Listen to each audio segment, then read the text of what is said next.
Yes. Hello, my beautiful friends, and welcome back. We have an amazing live stream planned today. We've got a whistleblower out in Michigan who is saying that Jocelyn Benson, the secretary who's running to be the governor of the state, is engaged in criminality, and a criminal referral has come out from this sheriff over to the Department of Justice. We'll see exactly what's going on. Of course, it has to do with non-citizens voting in our elections, and a new report from the Census came out and said that there were tens of thousands of non-citizens who voted in the 2020 election. And it's just the tip of the iceberg. So we'll go into those reports and get the latest on the election fraud. Then we've got James Comey getting a little bit of a smackdown courtesy of the Department of Justice. We know that he's trying to suppress search warrants and allege that police were doing bad things when they went to obtain those warrants.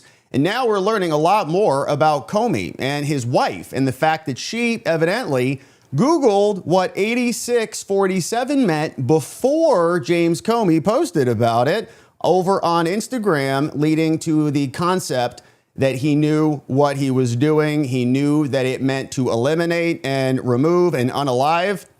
And that leads to more guilt and mens rea. So lots of stuff there. And then we've got the file that has now dropped from the Tyler Robinson prosecutors, slapping back against the defense. And in this one, they're accusing them of an ethical violation, saying that they violated their duty of candor by not actually articulating the governing standard in the prior case law out of Utah. And so they went pretty hard on this one. We'll see what Judge Graff ultimately does, but we'll do a recap on what the defense and what their response was on the preliminary hearing briefing, and then see what the prosecutor said back in response. And so it's a beautiful day.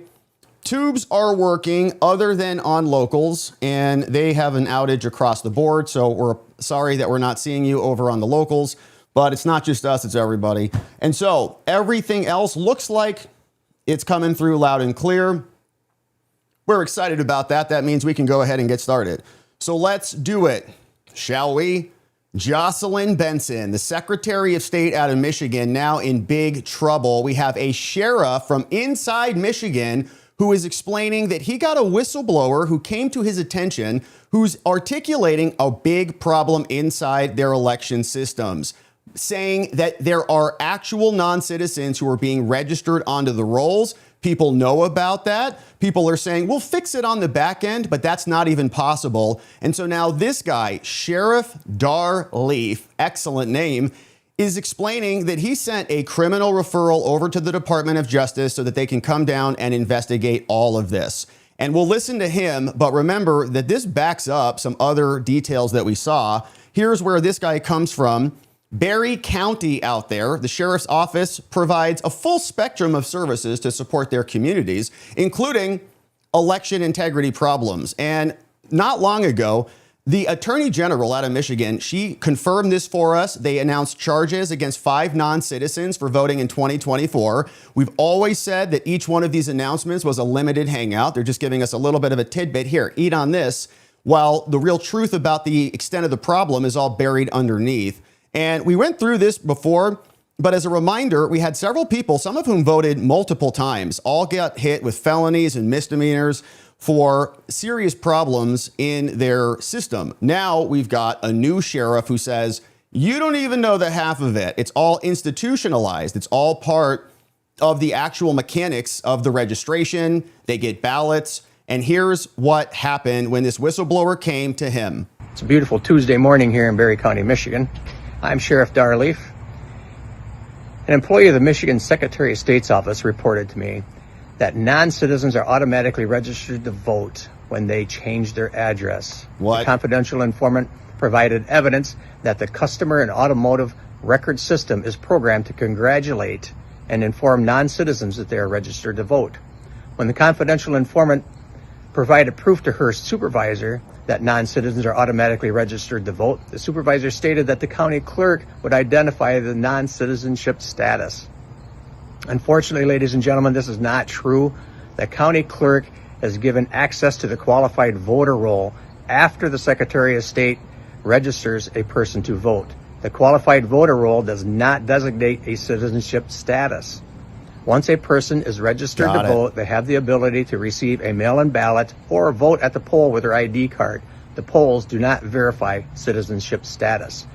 My office has referred this matter for investigation to the United States Department of Justice of conspiracy to violate 18 U.S.C. 611 and place non-citizens on the qualified voter roll and in the jury pool. Additionally, I am asking the Michigan legislature to use its resources to remedy the illegal voter registration and placement in the jury pool immediately. My office encourages witnesses with additional evidence of non-citizens receiving automatic voter registration to report this evidence to my office or to your local sheriff. You know this is wrong. It's time to act. Have a good day. We do know it's wrong, and it is time to act. We need a lot more oomph behind the response, especially out of the DOJ.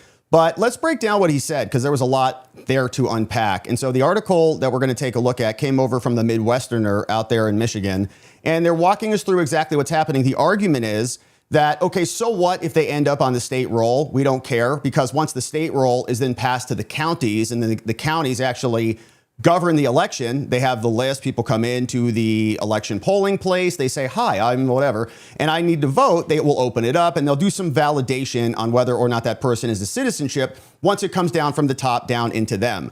But they're saying that is not what's happening at all. In fact, once they get the list at the county, once it comes out of the secretary's office back to the county individuals, there is no citizenship component there. They can't even validate it or check it. He said that a confidential informant provided evidence that the customer and automotive record system, which is what the secretary uses, Jocelyn Benson, to process driver's licenses and more, has evidence now that once they register, boom, congratulations, you're registered to vote, saying the employee gave evidence to the supervisor and they responded the county clerks would identify them. Once it goes to the county, then they'll just clean out the list. But that's not true. The county clerks get a voter file, and the voter file doesn't even mention citizenship status. It's not even in the spreadsheet, so you don't have the ability to ferret them out.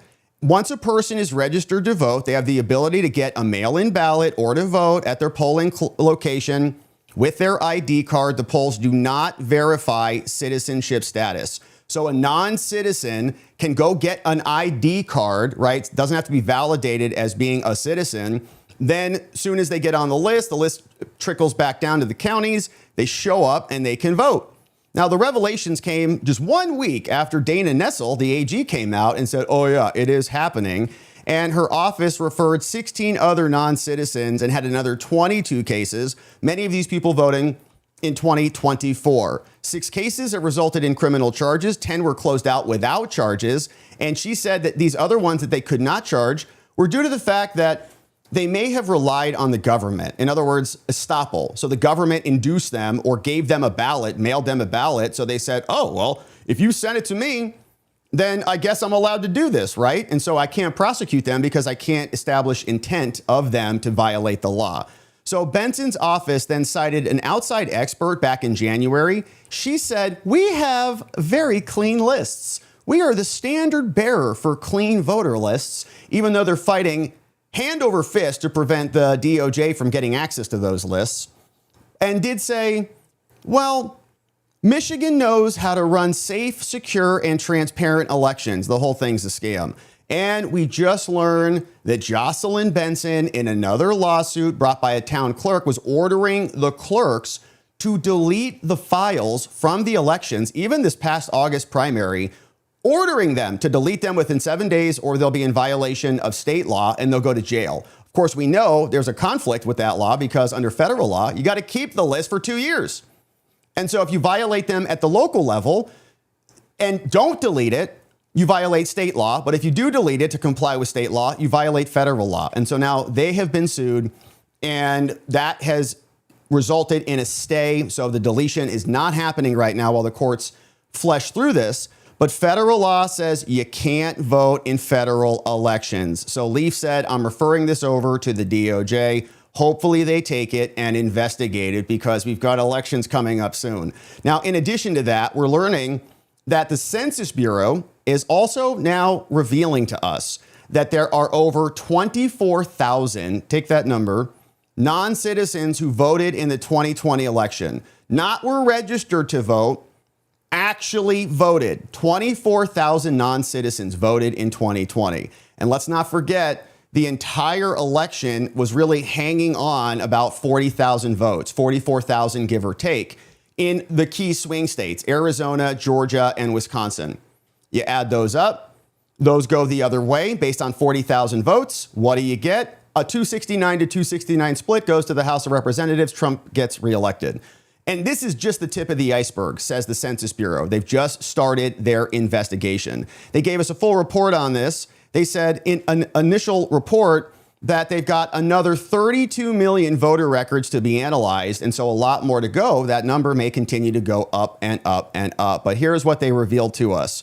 Now, in August 2026, the Census Bureau has reviewed this data product to ensure appropriate access, use, and disclosure to make sure we're not revealing anything that we shouldn't be. Now, for the study of the population of the U.S., the Bureau curates the executive branch's most comprehensive library of administrative records. Many of these records are collected directly by the Census Bureau. Others are contributed by government agencies like the IRS, ICE, UCIS, the Immigration Division, and Social Security. So we bundled all of these things up and done our analysis. The Census Bureau also procures data like Data Clear's record of federal election voters and registrants that are reported from various states around the country. And we started our analysis, and at the beginning, we did not have access to the names of the population analyzed by or any other identifying information. All we were able to do is link certain records to determine whether a person had a high probability of being a non-legal voter, explaining that since Teddy Roosevelt, since he signed a Permanent Census Act in 1902, crime has been a focus of the population study. In 1931 and 1954, Congress and other presidents affirmed the Census Bureau that they have the unique ability to compile and publish information on crime. One crime, of course, voting illegally. Now, this brief examines non-citizen voting in the general election that was held back in 2020. Nearly 160 voters cast ballots in the 2020 general election. And the Bureau's beginning analysis readily determined with high confidence that over 128 million of the 160 million represented citizens, and that over 24,000 of these voter records represented non-citizens at the time of the election. So we've got 128 out of 160. And of that initial analysis, 24,000 of those people actually voted, not just were registered, actually voted. Over 32 million voter records remain to be analyzed. Now, of the voters who can be readily analyzed, over 24,000 are linked to admin records that indicate with high confidence they're not citizens. Table 1 below explains exactly what happened. And here is the list. And so every single state has this problem, and mostly none of them are actually prosecuted for any of that. And California, as you see, 4,300 initial non-citizen voters. So they're saying there's going to be a lot more to come on this. Texas had 2,500, Florida, 1,800, New York, 1,700, Arizona, 1,100. Arizona was a key swing state back then, and it was 11,000 vote margin of difference. Illinois, 1,000, Pennsylvania, 1,000, Washington, 1,000, New Jersey, 1,000. All of the remainders under 1,000, going all the way down to Wyoming. Shout out, less than 15 actually voted there, for a total of 24,000 non-citizens voting in the elections. Officially. Okay, these are official non-citizens. People who know, let's just say that these are real people. They are, in fact, non-citizens. They should know that they cannot participate in the elections. Okay, it's pretty standard knowledge. You're not a citizen here, you can't do it. But they got registered somehow. They got a ballot somehow, and they cast that ballot. So even if the government screws something up and sends them a ballot, they still are complicit in the actual vote. Jocelyn Benson didn't go, probably, and put a pen in their hands and make them all fill out their ballots and then submit them back in. And this is curious because we see that even in New Jersey, Mikey Sherrill came out and said it was only 400, but she only gave us the analysis between 2023 and 2024. Remember, she admitted that they had 6,600 people, give or take, actually registered on the rolls. Of those, about 400 people actually voted. And that was only in one calendar year, 23 to 24. didn't want to look back into 2020, didn't want to look back into 2018 when a lot of these changes were made. And so it is something that I would imagine is compounding year after year. Okay, after 2020, we had 2022. After 22, we had 24, and the list goes on and on. So all of them now identified. And again, I think this stuff is just the tip of the iceberg. Then you add in dead people, you add in people who are voting absentee. You've got people who moved out of state. You've got multiple people getting multiple ballots and so on and so forth. But here are some more. They say among the initial 2020 voters, again, we're going to do a lot more, 71% were linked to a USCIS person-level record reporting country of birth. Table 2 presents these voters by country of birth. We got nearly 7,000 non-citizens carry no country of birth in the linked records at all. And mostly, it's the Mexicans who were voting. The initial non-citizen voters making up the 24,000. You see here all other countries, 3,900 countries not reporting, about 7,000 down here, for a grand total of 24,000 people. 3,800 of them coming from Mexico. And even the Canadians, our 51st state, had 950 people voting from Canada. For shame in our election. And I wonder how they all voted. All of that taking place in 2020. Here's more data. Now, these records make it uniquely capable that we've gathered of compiling and publishing statistics here. The number of non-citizen voters indicated by the Bureau is above 24,000. We have over 32 million records to continue to analyze. Now, the beginning of this brief draws on it's a company called Data Clear 2020 commercial voter files and a set of other records, all of them leading to anonymous people. So we can't identify the person by name, but it's all anonymized.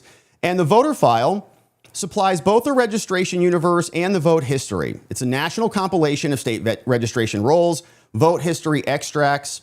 Voting is tied to the November 3rd, 2020 general election, and it goes through the history of the voter flag.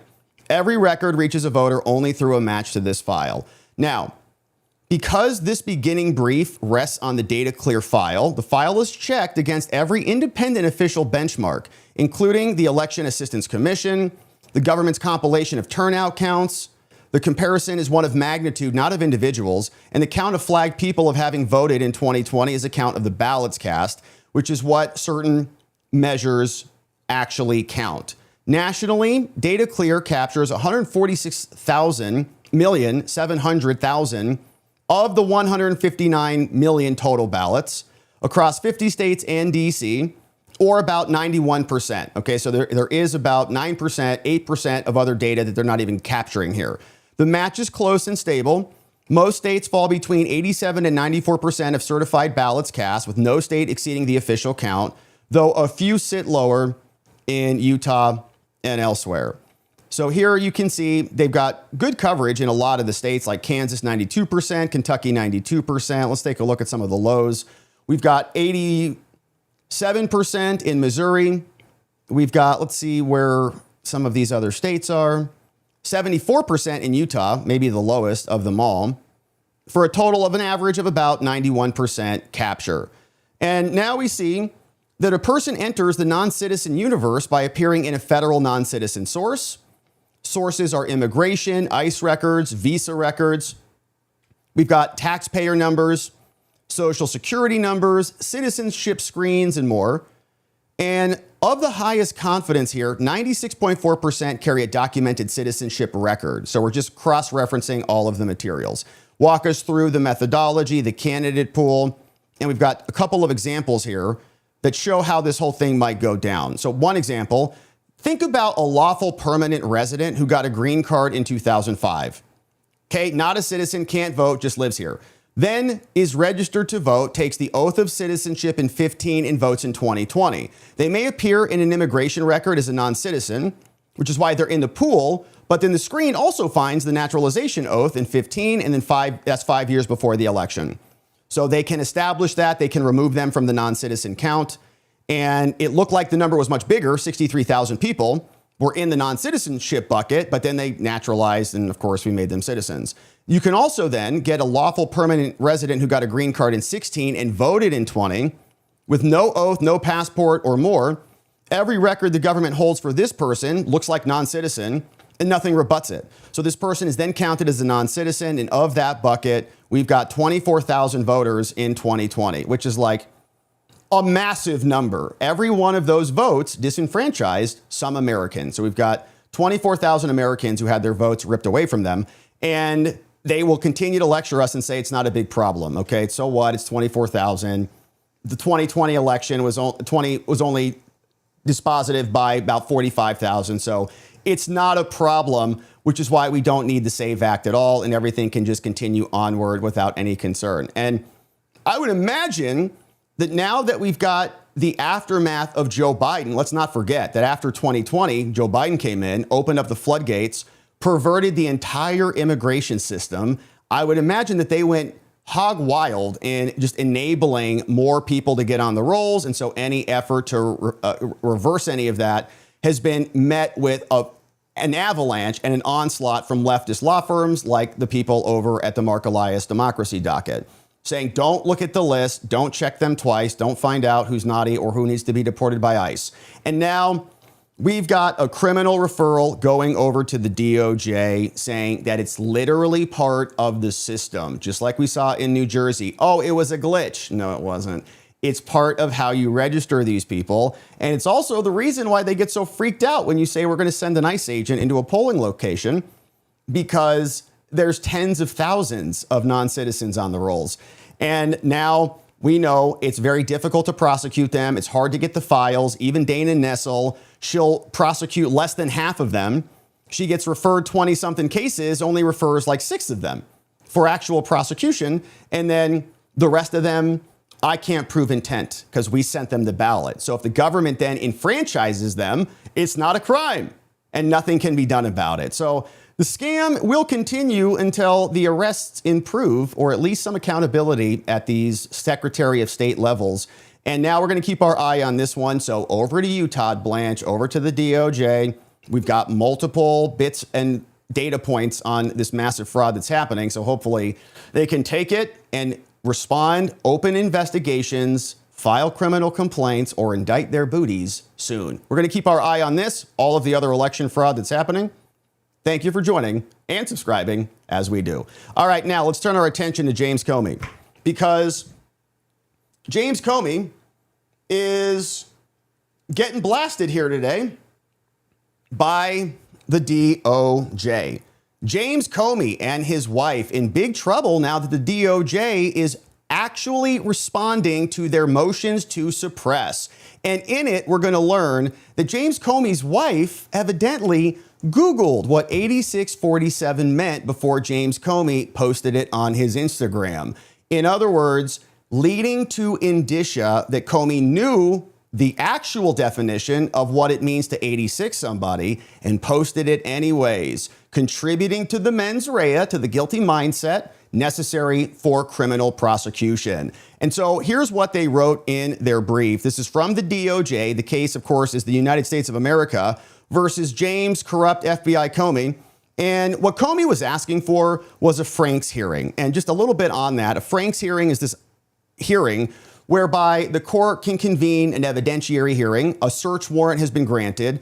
They bring the officer in. The officer will be asked about why he filled out the affidavit a certain way. And then the judge can say, well, the search warrant was invalid. When you were applying for it, you filled out the form wrong. And the Supreme Court has said, cops just can't do whatever they want. If they're erroneous in their search warrant, or if they're nefarious in their search warrant, all of the fruits that came from what was discovered pursuant to the search warrant need to be eliminated. And so the DOJ is not playing around here, and they walk us through exactly why Comey's so wrong.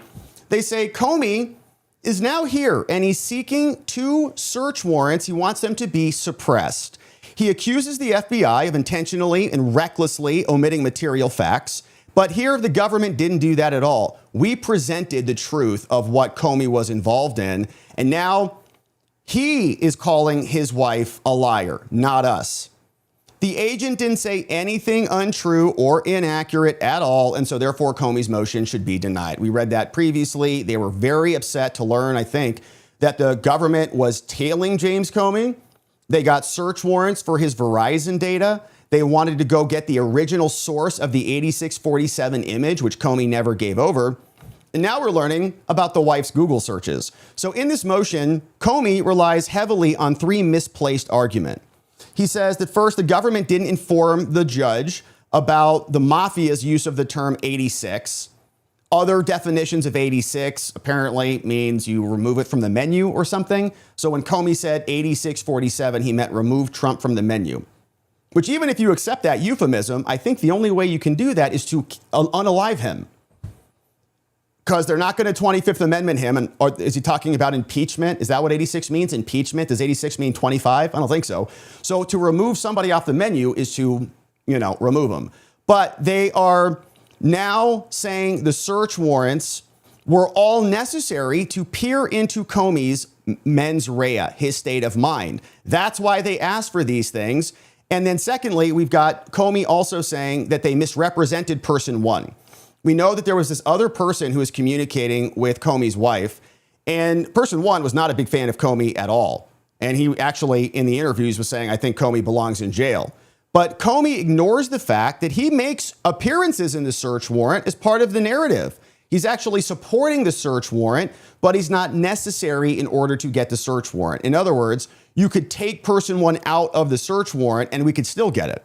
Then we get the Apple search warrant. He says that the agent was falsely implying that this person called David Kelly obstructed the investigation. But the agent who was getting the warrant only explained why they needed to get into James Comey's iCloud account to look at all his photos. And I wonder what else was in there. Saying that, in fact, James Comey did not actually give the original photo to the government, which is a very curious thing. Why would he not just send it? I took it on my phone at this date, time, location. We know the photo would have a bunch of metadata in there. It would theoretically show you, if it's an iPhone, the geography, the geographic location of where the photo was took, latitude and longitude. It would show you the time, it would show you the device and more. But instead of sending the original photograph, Comey took a screenshot of the seashells and then sent it to his lawyer, and then his lawyer sent the screenshot to the investigators. So they said, that's not good enough. We need to go in and get the original file from your iCloud. So then Comey implies the government accused David Kelly of obstructing this. The government didn't do that. But regardless, we routinely seek information, even from people who voluntarily comply. So what if he sent us the screenshot? We still need to go get the original. And that's what happened here. We added a request to go get the iCloud information from that discrete time frame. Even if he had a lawyer, we'd do it anyways.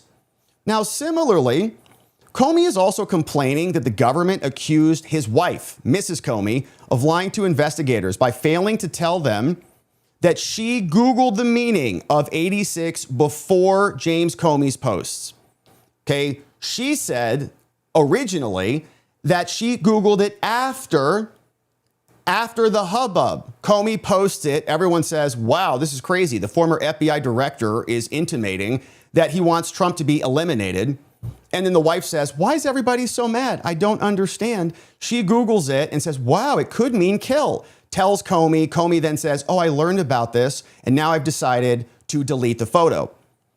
But that's not what happened. She actually looked it up before he posted it, as these two were conspiring to engage in this plot because Comey's book was coming out soon thereafter. Now, she did tell them that she did Google it, the wife, after person one contacted her a few hours later, but she did not mention her earlier search before Comey posted the threat. Again, the agent, all he did is simply recited facts that led to her next investigative step of going and getting a warrant and getting wife Comey's search history on Goog. Any suggestion that Comey lied? We didn't say she lied. She could have omitted it. It could have been an accident. She could have simply forgot. They're the ones who are saying that she lied. We don't know. That's why we had to go get a warrant and actually investigate it. We got her Google search history when she searched right around the time that Comey posted the threat. So each one of those reasons for a Franks hearing, all false and misleading. They're all straw men invented by Comey to attack us. The government is entitled to investigate the mens rea. What is the guilty mind in Comey's deluded brain? When he posted the coded message 8647 to his 200,000 Instagram followers, did he consciously disregard a substantial risk? Of course he did. So he fails to make the required preliminary showing that any of these affidavits were false or there were any material omissions from us. He's not entitled to a hearing. Suppression is also not appropriate either. Now, let me share some background with you because they gave us an excerpt from Comey's horrible book. He wrote about stochastic terrorism in the book. And in his little novel, he actually is sharing a story, a fictional one, that mirrors exactly what he did. Isn't that something? So they walk us through it. They say, on May 15th, Comey was staying at the beach in North Carolina. He has a novel called FDR Drive, was only 5 days away from public release. And nobody was interested in Comey because from the left, he wrecked Hillary Clinton's presidency. Now, as Publisher Weekly described the novel and is posted on Comey's Instagram, the protagonist, the hero, is a federal prosecutor trying to take down this guy called Samuel Buchanan, a far-right media personality with a popular podcast, The Enemy of the State. So the prosecutor in this little story believes Buchanan went far beyond the protection of the First Amendment when this right-winger singled out his enemies by name and said, quote, something should be done about them. His fans obliged, and then his fans went out and actually eliminated some of the foes in his little novel. The novel itself literally talks about stochastic terrorism. So his enemy, his foe in the book, explains that there is a way in which you can just say things or post things, and then people will kill the person who's the subject of your post. That's the plot. So here's an excerpt from the book. Sean nodded. His story. Let me go into audible mode. Sean nodded. It's where a charismatic leader jacks people up, but through the wonder of the internet avoids a direct connection to what comes next. Stochastic is a term from statistics that means you can estimate the likelihood of something happening, even if you can't predict who will do it and when and where. Jessica lifted her hand. So it's like when King Henry II got Thomas Becket killed by simply saying, will no one rid me of this meddlesome priest? Benny laughed. Okay, now we're just making stuff up. Kings, priests, stop. You guys have been drinking that Stolichnaya stuff, the vodka. Sean smiled. Stochastic, Benny. It's definitely not vodka. And Jessica is spot on. But the fuller story of Henry II and Becket is closer to where I think we actually are. I had to go look up the part I want to read to you, what Henry actually said in front of his knights, after which they ran off and killed the archbishop. Sean looked down at his notes. Nobody was taping stuff on iPhones back in 1170, but the most reliable version is this. King Henry looked at his knights and actually said, what miserable drones and traitors have I nurtured and promoted in my household? And the famous part was added about 400 years later when it said, will none of these lazy, insignificant persons whom I maintain deliver me from this turbulent priest? So then Benny snorted. So of course they go whack the guy. To the knights on his payroll, he's saying, you're traitors and scumbags if you don't. Agreed, Sean said. And we don't have anything that good on Buchanan. We could prove to a jury that King Henry knew that they were going to go after Becket. He knew the knights would react, given the way that he spoke to them, which is damn good proof of his intent. Oh, we actually can get pretty close here. I think this is a prosecutor, Sean speaking. I think we can prove, and no chic case pun intended here, that Buchanan is willfully blind to individual attacks. So the nemesis in the plot is willfully blind, just like Comey is with 8647. It's the same exact plot. He knows an attack will follow his words, but he closes his eyes so he can say, I wasn't a part of it. I didn't know what's happening. Under the law, the willful blindness made him as guilty as if he did the attack himself. Woo! Hoisted by his own petard. He turned back to the board and began drawing lines out from Buchanan's names like spokes of a wheel. We can show 5 times he singled out someone, prosecutor, saying in his word they have to go or they must be stopped. Over and over again, he said this about a particular person, and within the overall context of words aren't enough, people need to actually do something. And his listeners are doing that. They're just killing people. The room was quiet for a moment. before Nora said. But that's okay. I don't think we need to base his intent on the perfect attack record thing. I think we just argue that he had to know his words would result in the attacks. He may not have known the identity of his knights, but he knew that they were out there. And he knew that if he said it, they would do it. So he just shouted that they were. What were the king's words? Miserable drones and traitors. If they don't get rid of the people he named, he knew his knights would. That should be enough to prove he intended it to happen. And don't forget, we have someone on the inside who saw it all happen. What did Becky say? Something about Buchanan talks like he's motivated because he gets donations after every attack. She looked at Jessica and Benny, who were nodding. F&A, Benny mumbled. That's Comey's crap book, hard to even read. Later in the book, another fictional expert witness researcher whose specialty is online pathways through which individuals are motivated with ideological violence, he comes out at the trial. It's like a legal thriller. And explains what happens. Those are the people who are susceptible to messages. And for a variety of reasons, people say things and then people do things like, shoot people and shoot up schools and more and whatever. The Middle Ages had no social media and more. And so an expert comes in and talks about this. So they absolutely dunk on him. Hilarious. They walk us through the fiction in his horrific book. And then he gets slammed by the DOJ. This is fun. On May 15th, 2025, a charismatic leader named James Comey, this is the DOJ writing, through the wonder of the internet, posted a coded message to his followers, meaning kill or get rid of, a euphemism for kill, President Trump. Comey has acknowledged taking the picture of the seashells. So now Comey becomes the chief villain that he just described in his own novel, which is why he posted the image so he could sell some books. He had Buchanan, James Buchanan, whatever the guy's name was, on his mind. Samuel Buchanan, right, is the, I guess, Alex Jones character or somebody. So to be sure, Comey and his accounts suggest any similarity between his conduct and his novel or coincidental, not at all, but he has claimed that he and his wife were on a beach walk and just happened upon some seashells. 8647. Now the DOJ is taking their turn at a novel. Of course, even if Comey did not arrange the seashells himself or plan his post in advance, it doesn't change the threatening nature here. But there is also reason to doubt his story and therefore his overarching credibility. The shells were located 4 miles down the beach from the property where Comey was staying, an area separated by the ocean from the ocean by a sand dune, and there was no evidence that anyone else arranged, photographed, or even saw the shells. We've always thought that Comey did it. We were looking for a beach camera. How many other beach houses were around? Did anybody have a door, camera, a ring, or whatever? Where's the flock cameras at?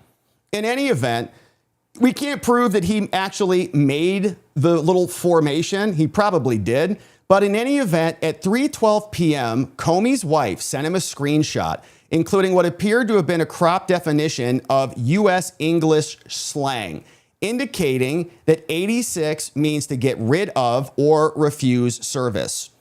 So she sends him a message to get rid of, which is a euphemism for kill. 2 minutes later at 3:14, boom, Comey posts a picture of the seashells on his Instagram. He says, cool shell formation on my beach walk, like a total dork. Cool shells. There is no serious dispute that an objective observer of Comey's post could read it to mean kill the president. To get rid of somebody means to eliminate them. It's like disposing of somebody. What is being rid of somebody? You get rid of them, you eliminate them. Now, Comey has admitted that the 47 literally refers to Trump. And if you look at a dictionary of slang, this is one called Castle's Dictionary of Slang. It means, 86 means to throw out, get rid of. 1970s to kill, murder, or execute judicially. 1980 definition means to be finished, ready to leave or out of an item or be exhausted. All of that in Exhibit 6. And they say, you may not think that this dictionary is something that's relevant. It is. It's been relied on and referenced in other cases before. In fact, at least one case in 2009 out of the Northern District of New York called U.S. versus Parker. And it's been cited in multiple law review journals from Yale, from Houston Law, and many other. Mississippi talked about it. Another Yale journal referenced it, New York University. Many people referenced this actual dictionary because they were turning around and saying, we looked at Merriam-Webster's, it's not even in there. We looked over here and it's not there, it's not over here. Well, it's right here. Everybody knows what it means, okay? So they continue. Even the Wikipedia entry is available to anyone who actually Googled this thing. It was last updated prior to May 15th. And even before it happened, they wrote, according to Castle's Dictionary of Slang, to 86 means to kill, to murder, to execute judicially, likely referring to the size of a standard grave being 2.5 feet wide by 8 feet long and 6 feet deep. Other dictionaries also confirm this. And it appears, this is how scummy this whole operation is. The Wikipedia page for 86 was modified hundreds of times since Comey posted the 86. So then whoever's in control of Wikipedia goes out. They say, we got to remove that definition. It definitely doesn't mean to kill. So delete, delete, delete. It was changed over 100 times on May 16, 2025 alone. Now, similarly, back on May 15, 2025, Merriam-Webster.com had an article available that said, what does 86 mean? In it, it said, among the most recent census adopted is a logical extension of the previous one. Merriam-Webster said it means to kill. We do not enter this sense due to its relative recency and sparseness of use. So it said, it has meant that. So past news stories have also used 86. As a former mob boss has informed the FBI, everyone knew what 86 meant. It meant to kill. Given Comey's experience as an FBI director, there's no way that Comey didn't know that. And in any event, as noted above, even in Comey's own novel, Nora expressly uses the euphemism to get rid of. The novel generally uses other similar phrases, the equivalent to kill. Now, when Comey's post appeared, there was an immediate public outcry. Why? Because everyone knows. Within a few hours in Emerald Isle, at least 2 residents, one employed by the police department, notified the chief of police, hey, this dude wants to kill Trump. At least one relative of Comey also understood the meaning. The relative texted Comey's wife. Relative said, hey, Comey, wife, you guys have really gone off the deep end over the years with your Trump derangement syndrome. Shout out to that guy, all right? So there are some sane people in the Comey family. You guys are gone nuts, he texts her. Amazing. 8647 is a call for violence no matter how you spin it, he said. You should be ashamed of yourselves. I hope Jim goes to jail for his crimes. Comey's wife says, I didn't know that. I had no idea. Comey deleted the post later that day after it did its work. He claimed that he did so in response to a text from his relative. He posted up a new post stating, I posted earlier a message, a picture of some seashells I saw on my beach walk, which I assumed were a political message. Yeah.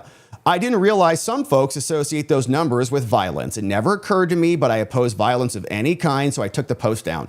Now, while he initially refused to provide his address at the beach house to be interviewed, Comey then later told the Secret Service, which along with the FBI investigated the threat, that Comey had interpreted 86 to mean ditch, dump, or replace. Now, despite his experience as the FBI director, he did not explain how a second-term President Trump with a nearly evenly divided Congress could actually ditch Trump, dump him, or replace him. That means, get rid of him through ordinary political means because it's not possible.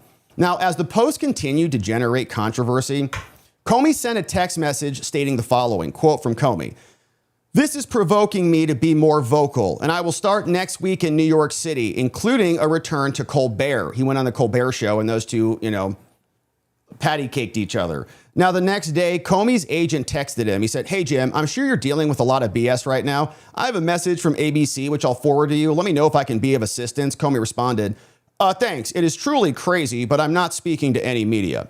Then his agent wrote back a few minutes later. Also, on the bright side, you've gone viral. Comey said, not my intention, but I'll be okay if it sells books. Oh, busted. Comey's happy about it as long as those books go flying off the shelves. The agent responded, music to an agent's ears. What do I care? I'm getting a cut. Now, in his interview to promote his new book with the Wall Street Journal, Ellen Gammerman asked him, is there a universe where you did this to promote your book there, James? He says, well, not in the universe I live in. Then he shows up on Stephen Colbert. Colbert says, you stirred up a lot of little controversy out there. I was going to say you landed in hot water. I don't know if you did this on purpose just to get attention here, but your Instagram, This where you were walking on the beach? What happened? You were walking on the beach and you saw this on the beach? Comey says, yeah, my wife and I, Patrice, were walking on the beach and saw those numbers in the shells on the beach. You didn't do this. Somebody else did this, says Colbert. Yeah, Comey, somebody else did it. We were on a walk preparing for the week in the rollout of my book. She looked at it and said, why did someone put their address in the sand? Couple of idiots. As we stood at it, looked at it, trying to figure out what it was, it's like a little thing. You don't just walk by and just happen upon it in the middle of nowhere on a beach. As she has been a server in restaurants, she said, you know, husband, I think it is a reference to restaurants when you 86 something in a restaurant. And I said, I would. And Colbert says, right, yeah, you know, it's like not murder. It's like it's off the menu. Yeah. Comey says, yeah, nah, I remember when I was a kid, you'd say 86 to get out of a place. Like, this place stinks. Let's 86 it. Is that real? So Colbert says, oh, definitely. You're not a criminal. I was a bartender. You would 86 a customer if they were getting drunk. Like, let's 86 him. Give him a low-proof alcohol or something like that. Comey says, and so I said, I think it's a clever political message. So wife thinks it's a restaurant message, and he thinks it's a political message. And she said, you should take a picture of it. I said, sure. And then she said, you should Instagram that, and boom, that's the story. So later in the interview, Colbert said, okay, well, congratulations on the attention for your new book. There you go. That is a hell of a viral campaign. Grand jury came back and indicted him, charging him with violating 18 U.S. Code, couple of sections for knowingly and willfully threatening to take the life of the president and transmitting that in interstate communication. Those are the facts, and we're learning more. Comey's wife got a search identified where she looked it up. Family member responded, said, you guys are absolutely insane. Your TDS has consumed you. And they say, all of that means we needed to go and actually get these warrants. And in assessing these warrants, we have leeway. And none of this justifies suppressing any of this material. They argued from the defense, from Comey's team, that the case agent recklessly omitted information, saying that it could mean 86 could mean something else. But their arguments are just disagreements about how the affidavit characterizes certain things, and it's all subjective. Your definition is one, our definition is the other. We didn't omit anything. We just included the definition that we thought justified the warrant that is based in actual evidence. Citing some other cases about another case called Lull, the information about person one didn't concern the investigation at all. And even under a different recitation of facts, it would not have defeated the low practical standard for probable cause that only we have to meet when getting a search warrant. Now, again, there was nothing reckless about any of this. Culpable mental state and recklessness, saying that this guy disregarded whether or not he intended to have somebody go out and kill the president or he was communicating that message. He should have known better, and it was a reckless disregard that led to a substantial risk that his communications could be viewed as threatening violence, and it's evident on its face. We all saw it. We all went, oh, wow, that's not good. Under his theory, an investigator must already have all of the evidence before they get a search warrant, but that's not the standard. And he doesn't make the required showing in order to challenge what we've done. Him having direct contact with the term 86 during his career would be a proverbial smoking gun, but the absence of that doesn't undermine the probable cause. They went through in their filing and they said, well, we have no proof that he actually sent it in an email or that he was on a case where it came up. But absent a confession, state of mind is often proved circumstantially. Happens every day in many cases across the country. And we have done and met the standard in order to get the search warrants, which we've done here. Now, if we find the term 86 in a case file from Comey's days prosecuting the mafia, we'll get it. But the fact that we haven't doesn't mean he doesn't know what it means. Okay, the fact that it's not in there doesn't mean he didn't know about it. The absence of one specific type of evidence is not evidence of innocence, which is a logical fallacy that they're trying to pass over on the court. And as the affidavits showed, the case agent knew that the term 86 had at least one meaning The post was reported to the Secret Service as a possible call for violence against the president. Use of the number 86 has multiple origins, multiple meanings. It's in slang terms and more. But one common belief is that 86 means to at least, at the bare minimum, throw out or to get rid of. And how do you do that with a sitting president? He began his career as a prosecutor, so he should know about all of this, even prosecuted people like Sammy the Bull. And the term 86 does have a slang meaning, which means to kill. So the warrants that we got were for information about the wife, what she did with the photos and videos, and what she was searching for on the internet. No government theory was disproved at this time, so we didn't omit any facts, and nothing was submitted to the judge with a reckless disregard or a reckless omission. So you can't show that we materially omitted anything. We got Apple and Google search warrants. He's offered no evidence that there was a subjectively knowingly made omission that would lead to a lack of probable cause. And even the facts show that person one, who was also the subject of this investigation, also thought that 86 had a violent meaning. Now, regardless, he acted upon his understanding. He reached out to his family member, Mrs. Comey, less than 3 hours after the defendant posted this on Instagram. There was no hesitation in his message. He knew exactly what it meant. But in any event, not discussing a fact that a witness may have gone to some type of rehab at some time earlier doesn't mean it undermines the probable cause here. He and person one, any opinion by him as to what he felt that Comey must have known is just that. It's an opinion in an affidavit. And so finally, the agent provided the paragraph in question, gave the judge the full picture so that the judge could know exactly what was going on. Nothing was being hidden. Any unsupported inference from David Kelly in the affidavit does nothing to support his arguments. The Secret Service did not follow up in May 2025 to obtain the original photo. Neither did Mr. Kelly. He could have, but the agent seeking this warrant could have almost certainly requested the same information with the original photo, so he could have gotten the metadata. Where is that? Now, it's common sense for an investigator to get the original files. This allows an investigator to confirm from both sides. And also was saying that you may have falsely implied that Comey lied. We didn't say that.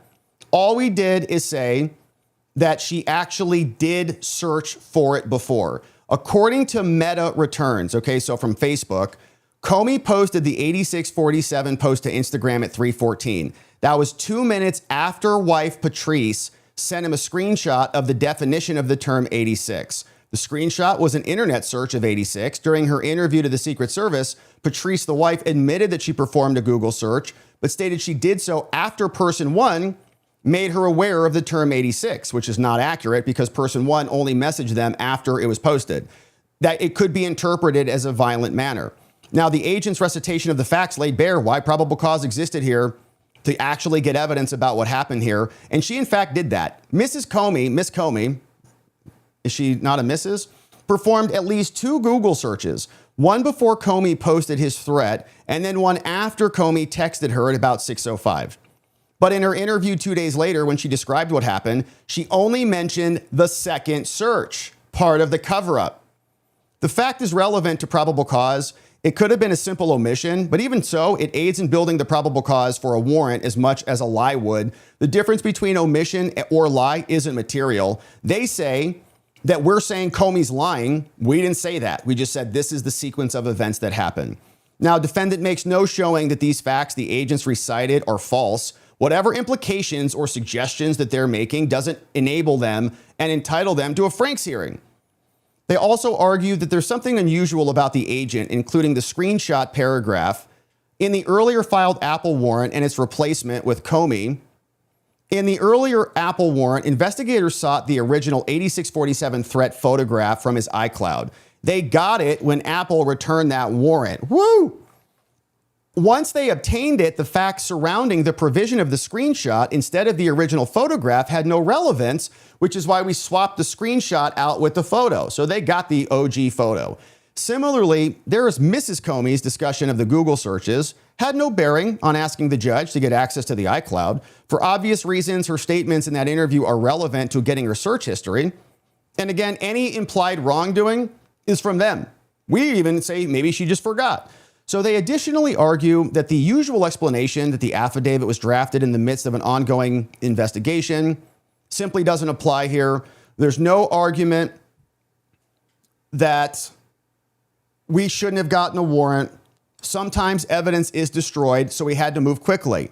So they failed to meet the heavy burden, and so for the foregoing reasons, you should deny their request. There was no false statements, there was no omission, there was no intentional falsity, there was no reckless disregard for the truth, no justification to suppress any evidence or order a Frank's hearing, and so therefore, James Comey's motion should be denied. All submitted here by Timothy Severo, Criminal Division, out in Raleigh, North Carolina. And so, very nice filing, learning a lot of new things here, including the fact that Comey's wife looked it up and messaged him about it before he ultimately posted it. So he knew what it meant. She knew what it meant.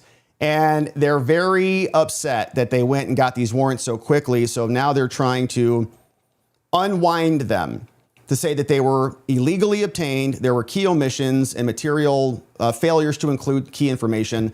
So therefore, anything that was retrieved from the phones should all be suppressed and not be allowed to be used against him in trial as this case progresses. So very nice filing. And you can see why Comey getting a little bit nervous out there, because they got their hands on the goods, including the original photo. So we're going to keep our eye on this one, and we'll see what Comey says in his reply. This is happening out of the Eastern District of North Carolina, and so it'll be in the judge's hands soon enough. Thank you for joining us as we continue to keep our eye on this case, and we'll see you back here on the next drop. All right, and now, my friends, we've got one final update on the day, and then we're going to hear from you and see what you have to say about this. We've got the Tyler Robinson motion, which is now out and has dropped. Let's take a look at what's going on inside. Utah prosecutors firing back against Tyler Robinson's defense team, and they're accusing them of an ethical violation, saying that they have misapplied some prior case law that is not accurate and made their arguments based on that standard in a way that violated their duty of candor. Now, we don't know if Judge Graff will think that it is as an aggressive violation as the prosecution says, but we have a real big split here on what the case law says, and we're going to get into this response. So remember, the preliminary hearing took place over 5 days. Judge Graff ordered both sides to brief the matter. The prosecutors submitted their opening statement. The defense issued their response, and the prosecutors get the final word. So they have filed their reply now. We're going to take a look at this. This is the closing of the briefing. But first, let's remind ourselves what actually was being argued by the defense so that we can piece together the prosecution's reply in context. If we recall, and we read the entire thing here, most of the defense briefing was making the argument that the aggravator of the murder, that element which turns it from murder and life in prison to murder with capital punishment, was invalid. And the main point really related to knowingly creating a great risk of death, the KGRD. So we're going to spend some time on that here as we get our bearings straight. But let's not forget that the outset argument was also about essentially hearsay. They said that everything that was admitted in the preliminary hearing was hearsay, and so all of the charges should be thrown out. The main argument saying that if identity is wrong, if identity was only established based on hearsay, Lance Twiggs was not in court to be cross-examined, then that is hearsay, and you have to dismiss the case because you can't rely on the hearsay to establish identity, and if there's no identity for all of the charges, then it has to go away. Now, of course, hearsay is allowed. That's why Judge Graff allowed it all to go on. This is not a trial where you'll have objections to hearsay and where hearsay is not allowed unless there's something that's not hearsay or it is an exception to hearsay. But here, their main argument from the defense, everything needs to go, and the court didn't allow them to subpoena Lance Twiggs, and they want every single charge to be denied on a bind-over decision. So nothing gets carried over. There were also some other attacks on other counts, and we read through the whole thing here, so we'll fly through this. but they said that any enhancements as to whether there was a child in the area should not be considered, and that enhancements are actually elements and you needed to prove them all at the preliminary hearing. So the government will respond to each of these. Also, that they didn't actually have evidence of targeting Charlie Kirk, saying the only evidence that they had was from Tyler Robinson saying, "I've had enough of his hatred," but that wasn't sufficient to say it was a political type of targeting. So those enhancements should actually be denied. We also saw that they had that exchange where they were saying that when Tyler Robinson was texting Lance Twiggs, that the fact that he was advising him to ask for a lawyer wasn't some type of an obstruction. It was just about encouraging him to invoke and adhere to his constitutional rights, all altruistic. The government will respond to that as well. Then what we get is a smorgasbord of legal cases. And we read through that here. The bread and butter, the bulk of the defense replies was all about case law. And we walk through this here very quickly. They cited some other cases saying that we needed to construe the aggravators very narrowly, very broad definition that has to be met specifically, else it fails. We also talked about these other cases, talking about a series of events. There were other cases where knowingly causing a great risk of death was rejected because the wife was way far away across the warehouse. So that wife wasn't in the zone of danger when there was a shooting. We saw another case in Sosa Hurtado where a great risk of death was actually analyzed based on time, space, whether there was an actual threat or not. Something was very far apart or it happened much later in time. Then we got to this ultimate kind of fleshed out rule that the defense is proposing, which says that in order to find that there was a knowingly creating a great risk of death, that there needed to be a high probability of that great risk of death. Not just knowing, not just a possibility, not just a zone of danger, but also a high probability that somebody else would actually get injured. So those were the main arguments. They also then walked us through how the facts applied to the law. And we recall that at about 8:30 a.m. was the alleged time that Tyler Robinson first showed up. 10 a.m. he came back for the second visit. The government will respond to each one of these points. At 11:53, comes back, has a limp in the leg. Many people presume it's the rifle.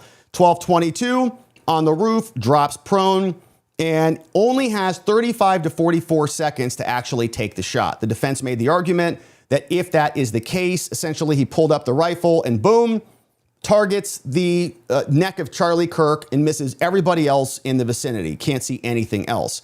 Then we get one shot. They said one shot, and then he fled.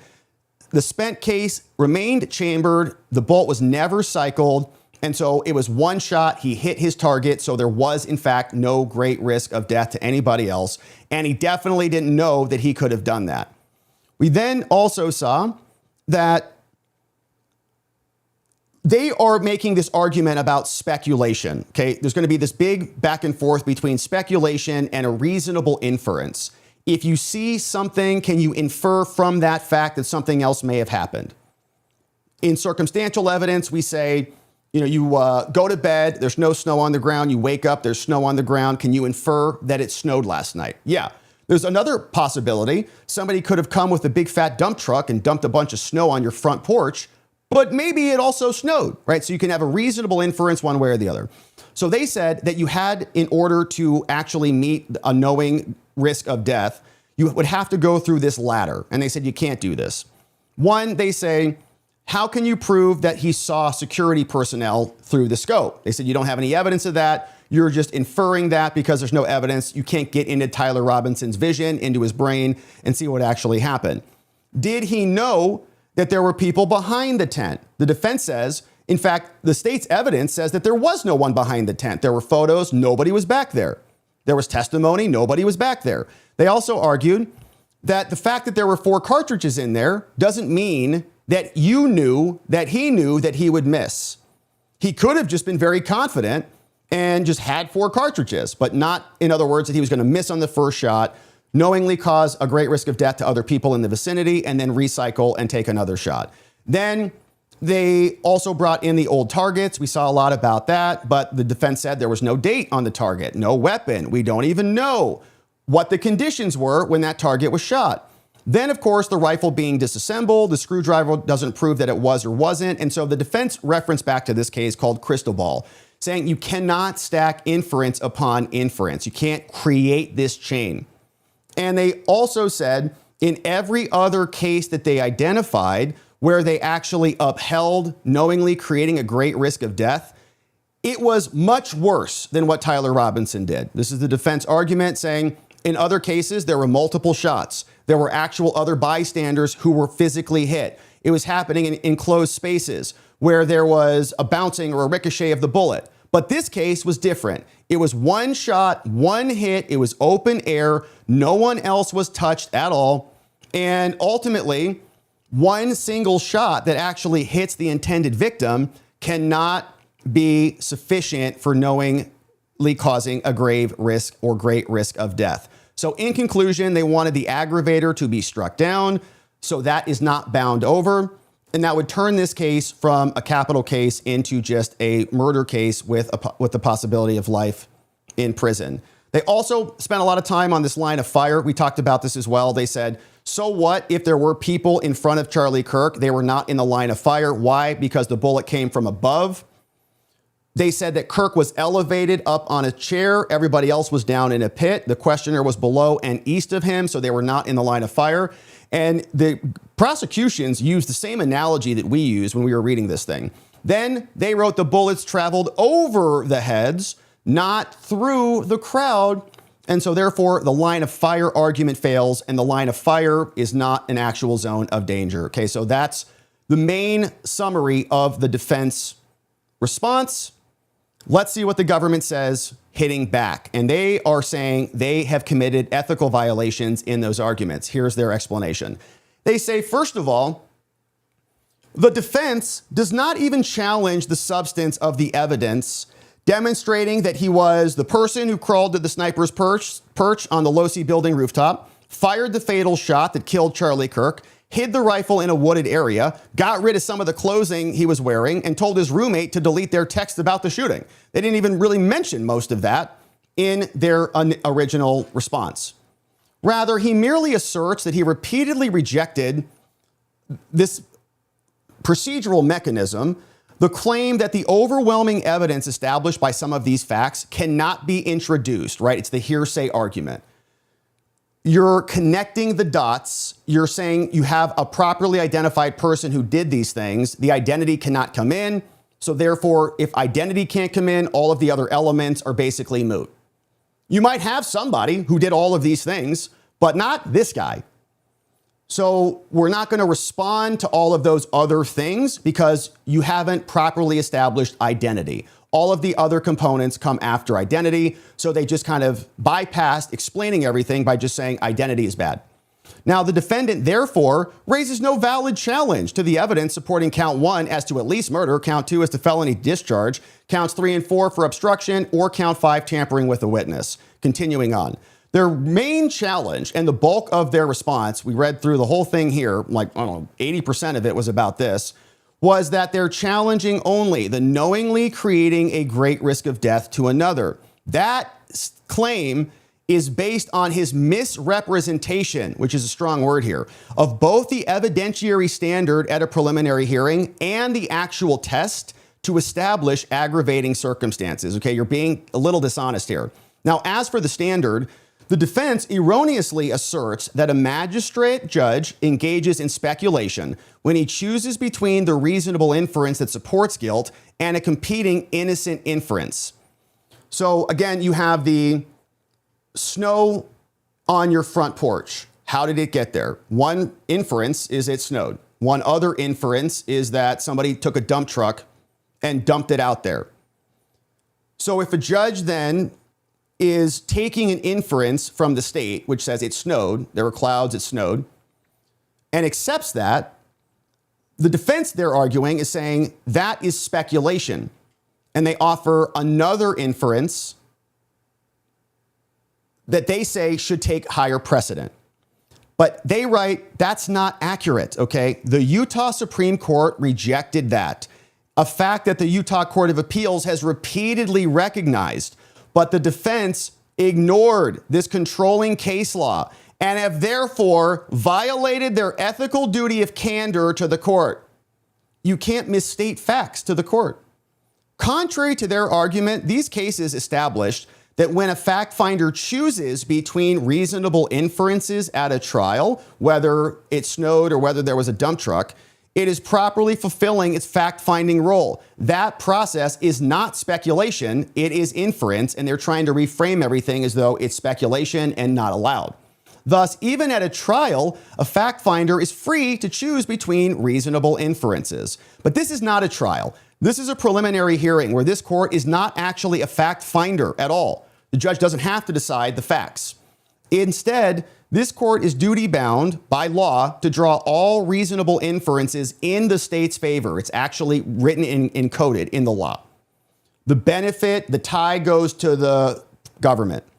It is therefore even more apparent that in this proceeding, there is nothing speculative about viewing all reasonable inferences in favor of the government. Now, as for the grave risk of death aggravating factor, grave or great, also the defense erroneously maintains that the test for that and establishing this requires some minimum number of factors or circumstances. And as we saw in their briefing, right, they said, well, the prior cases show us that there's some indicia about multiple shots or bystanders or enclosed spaces or proximity or temporal limitations happen very close together.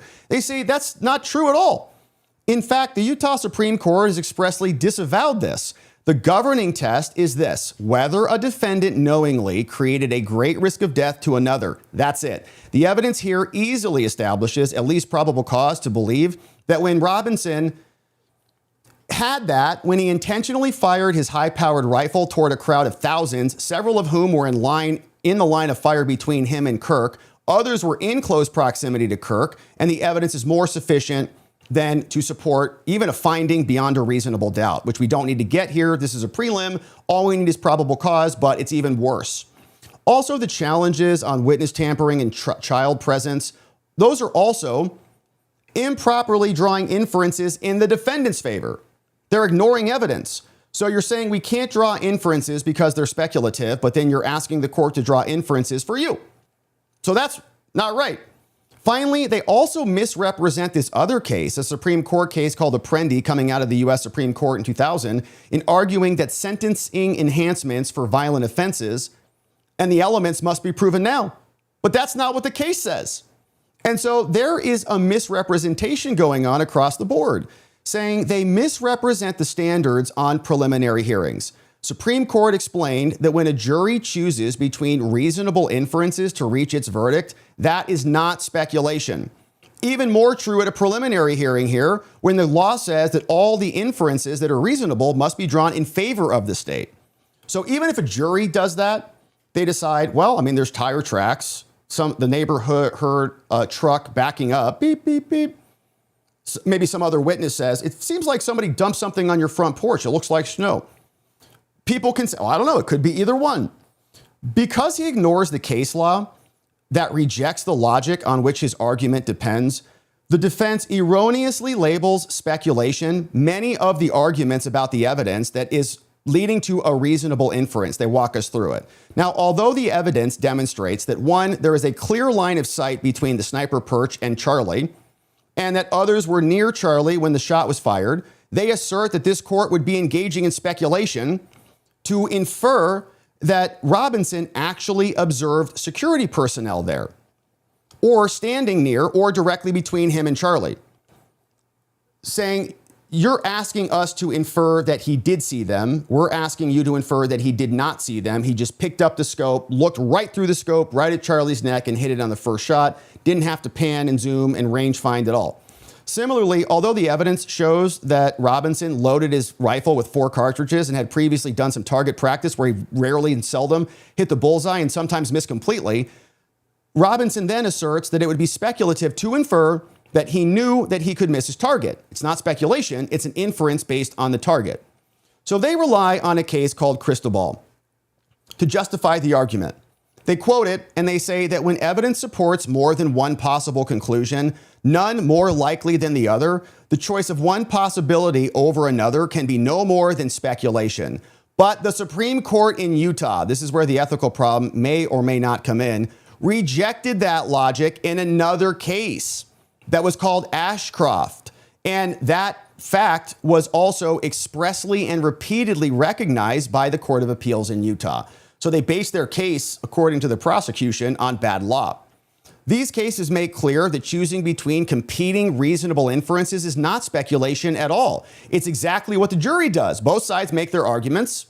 I think he murdered him. I think she murdered him. Okay, what facts do you have? And what can you glean and kind of infer, as long as it's reasonable, it's not like a space alien did it, in order to connect the dots?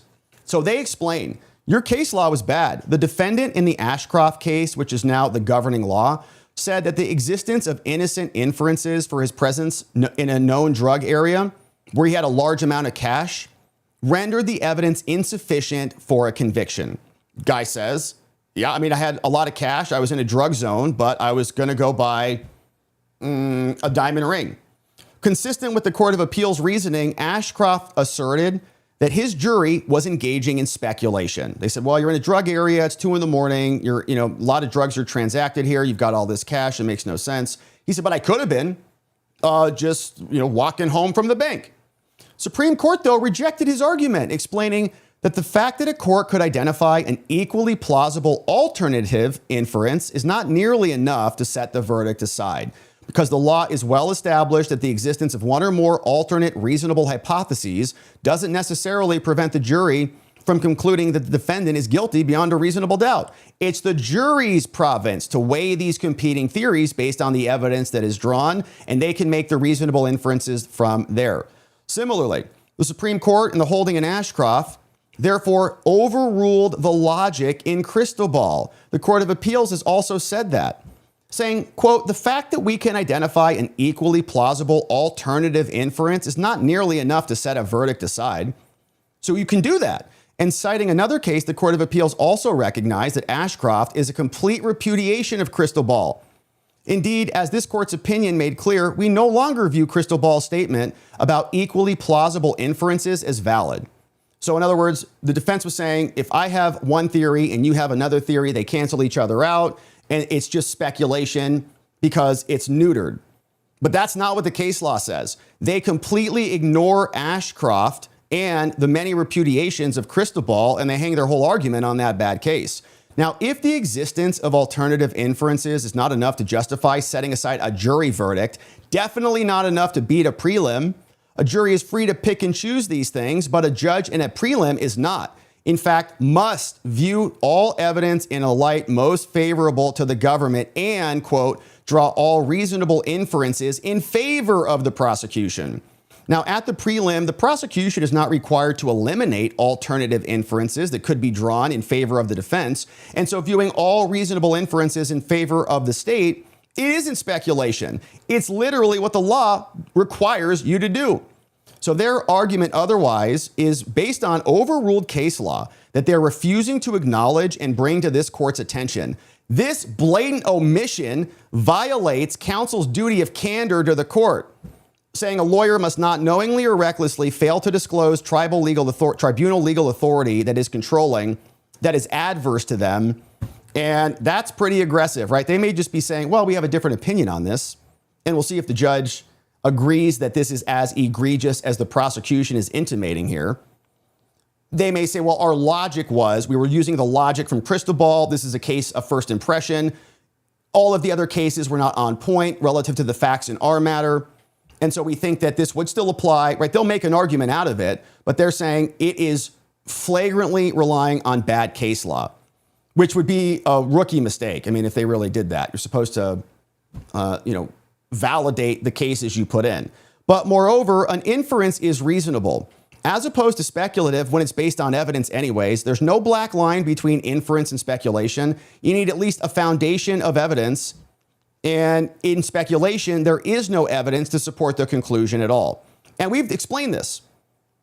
These are not speculative. All of the points that we've made are bound with evidence, and that supports a bind over.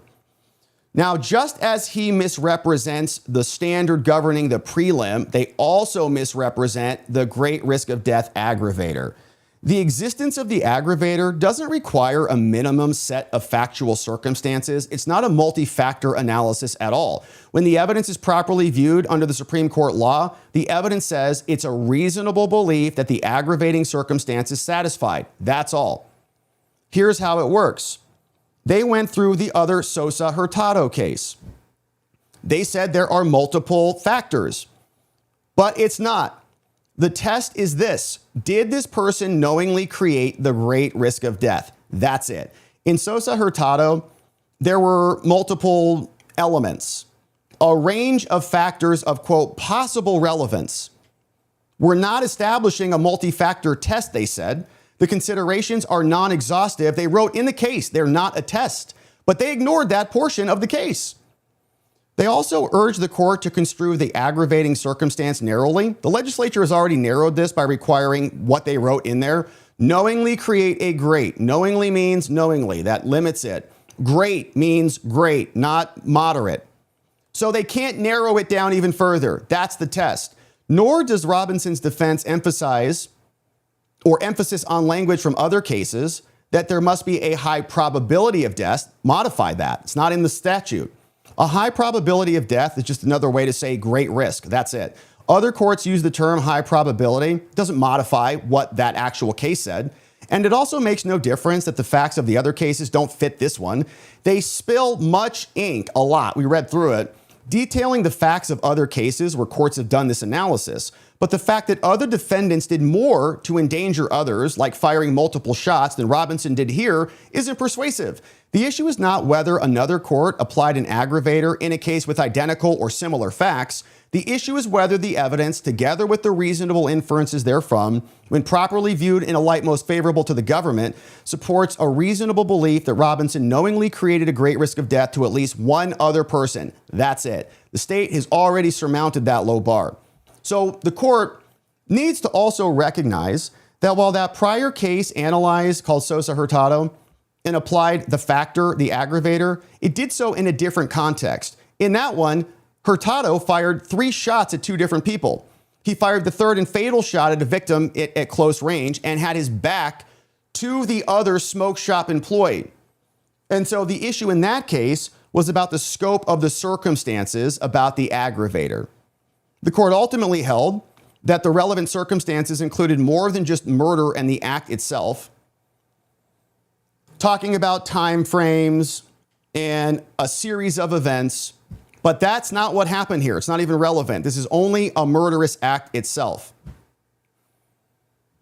And here, although the prior case was focused only on the scope of relevant circumstances that can support the aggravator, its analysis is helpful here because the Supreme Court recognized that firing a rifle at a murder victim while someone else is close by does actually meet the standard. As explained in our opening memo, or the state's opening memo in that case, there were 2 separate acts that created a great risk of death. One against the person killed, one against the surviving smoke shop employee. Breaks those down. They were only a few feet away, and so their case that they cited actually helps us. Here, there were several people close to Charlie when Robinson allegedly shot him. Most significantly, the questioner was directly in front of Charlie, within a few feet of Charlie. There were also several people who were near the questioner, also those with Mr. Kirk under or near his tent. There was one lady on the tripod. There was security back to Charlie's right. There was the guy with the cell phone recording this way. Indeed, from a distance of 410 feet, basic mathematics, says the prosecutor, dictates that an angular shift of even 1/8 of 1 inch would result in a substantial miss of the intended target, either above, below, to the right, or to the left, depending on the shift, and one slight little hair of a move would actually endanger other people. So given these 2 facts, 2 of the 3 of the factors that they cited in that case actually support us. They talked about a spatial relationship between those in the line of fire or those close to Charlie. Those support an aggravator. They also threaten these people by indirect means through the risk of a stray or ricocheting bullet. The other factor, the time between the murder and other acts, is simply inapplicable. There was 1 shot and he left. So that other third factor just doesn't apply. Now here, he did knowingly create a great risk of death to those around and close to Charlie when he pulled the trigger. So then they also attack the line of fire argument. They say, no, they're not in the line of fire, they're below the line of fire. He repeatedly mislabels a line of sight argument, saying on the basis that Charlie was seated in an elevated position. The defense wrote that the bullet traveled above, not through the crowd.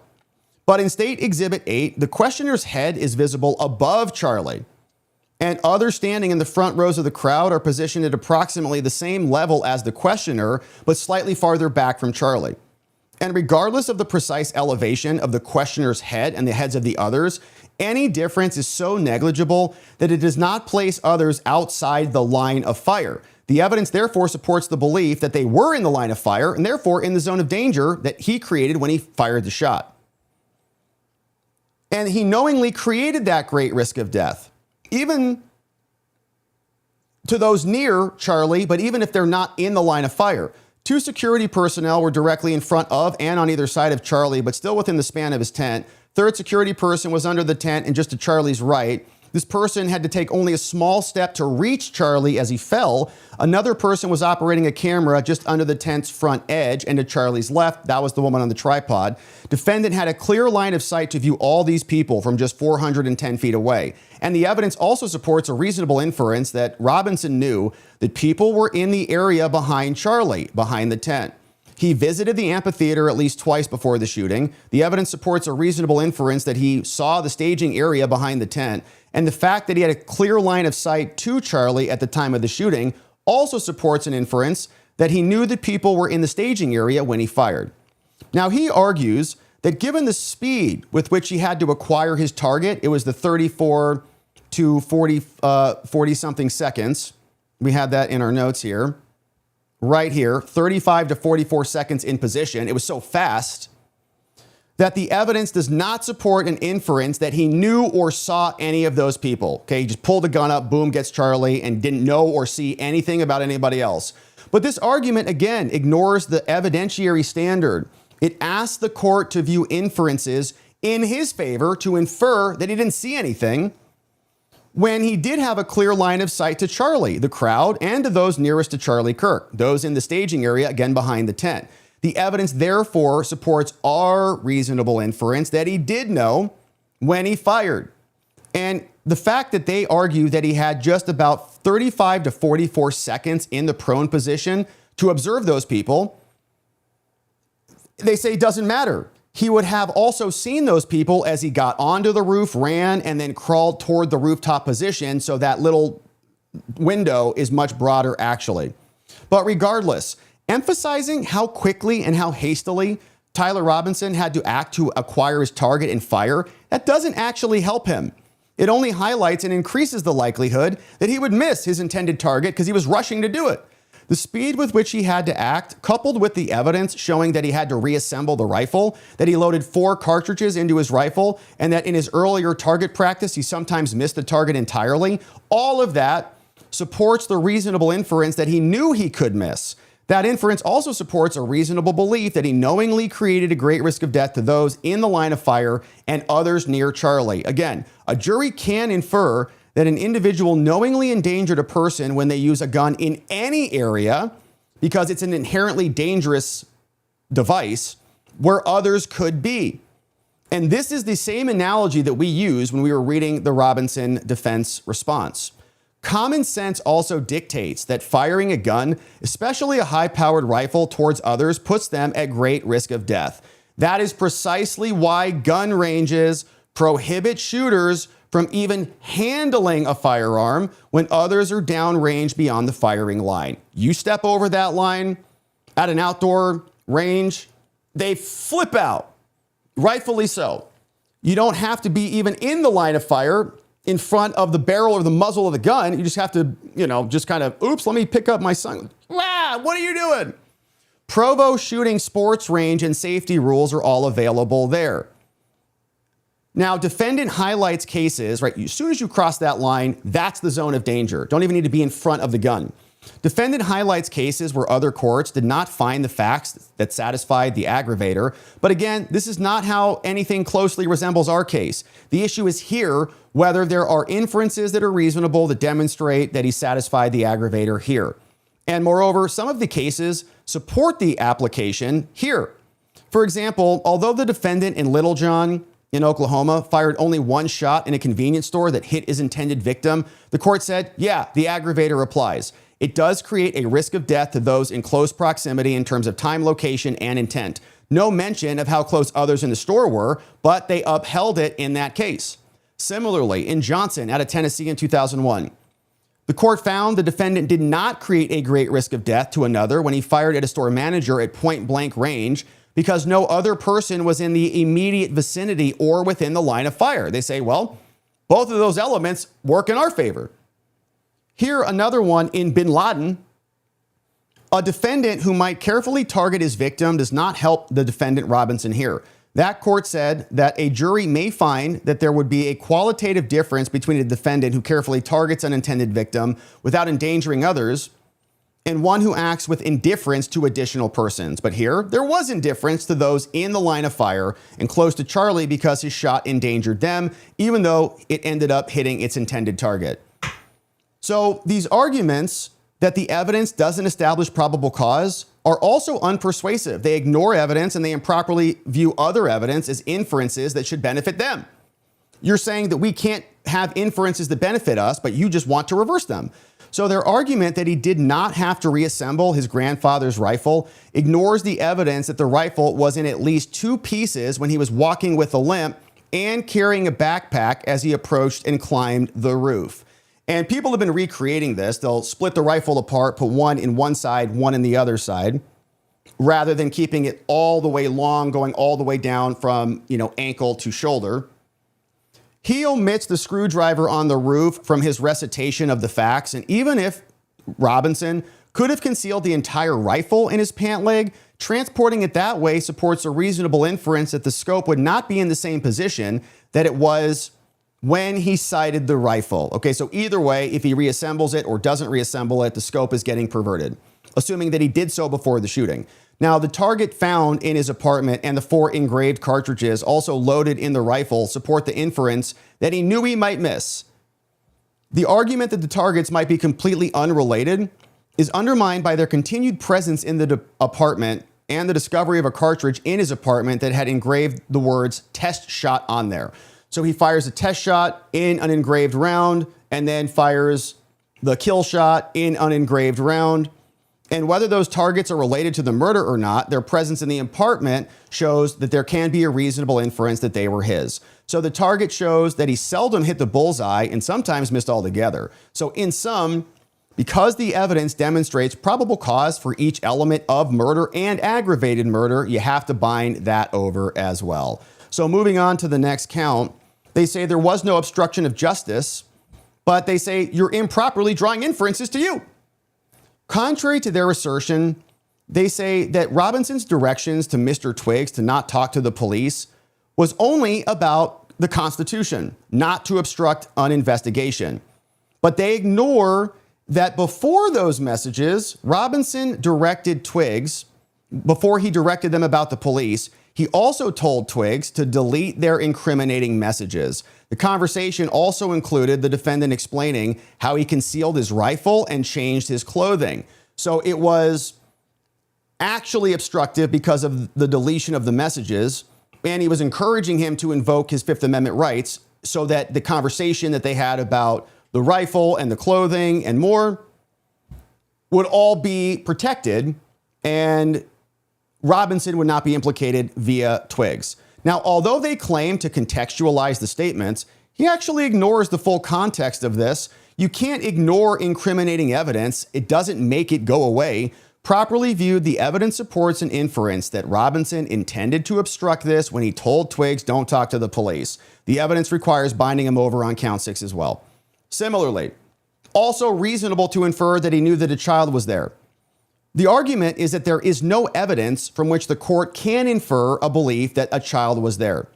Why? It only focuses on the short time that he was on the roof of the Losi building, saying that Robinson, though, ignores the evidence that he was in the amphitheater at least twice on the morning of the shooting, ate lunch at the Sorensen Center, And as explained, when all the evidence is considered, it supports the inference that he saw the attendees. He saw people coming to the event, including children who were present.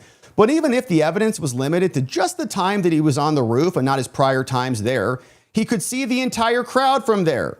So the evidence alone supports the inference that he knew at least one child was there, and that requires a bind over. Now, similarly, we talk about victim targeting enhancements. They also misrepresent the holding in Apprendi, the U.S. Supreme Court case from 2000.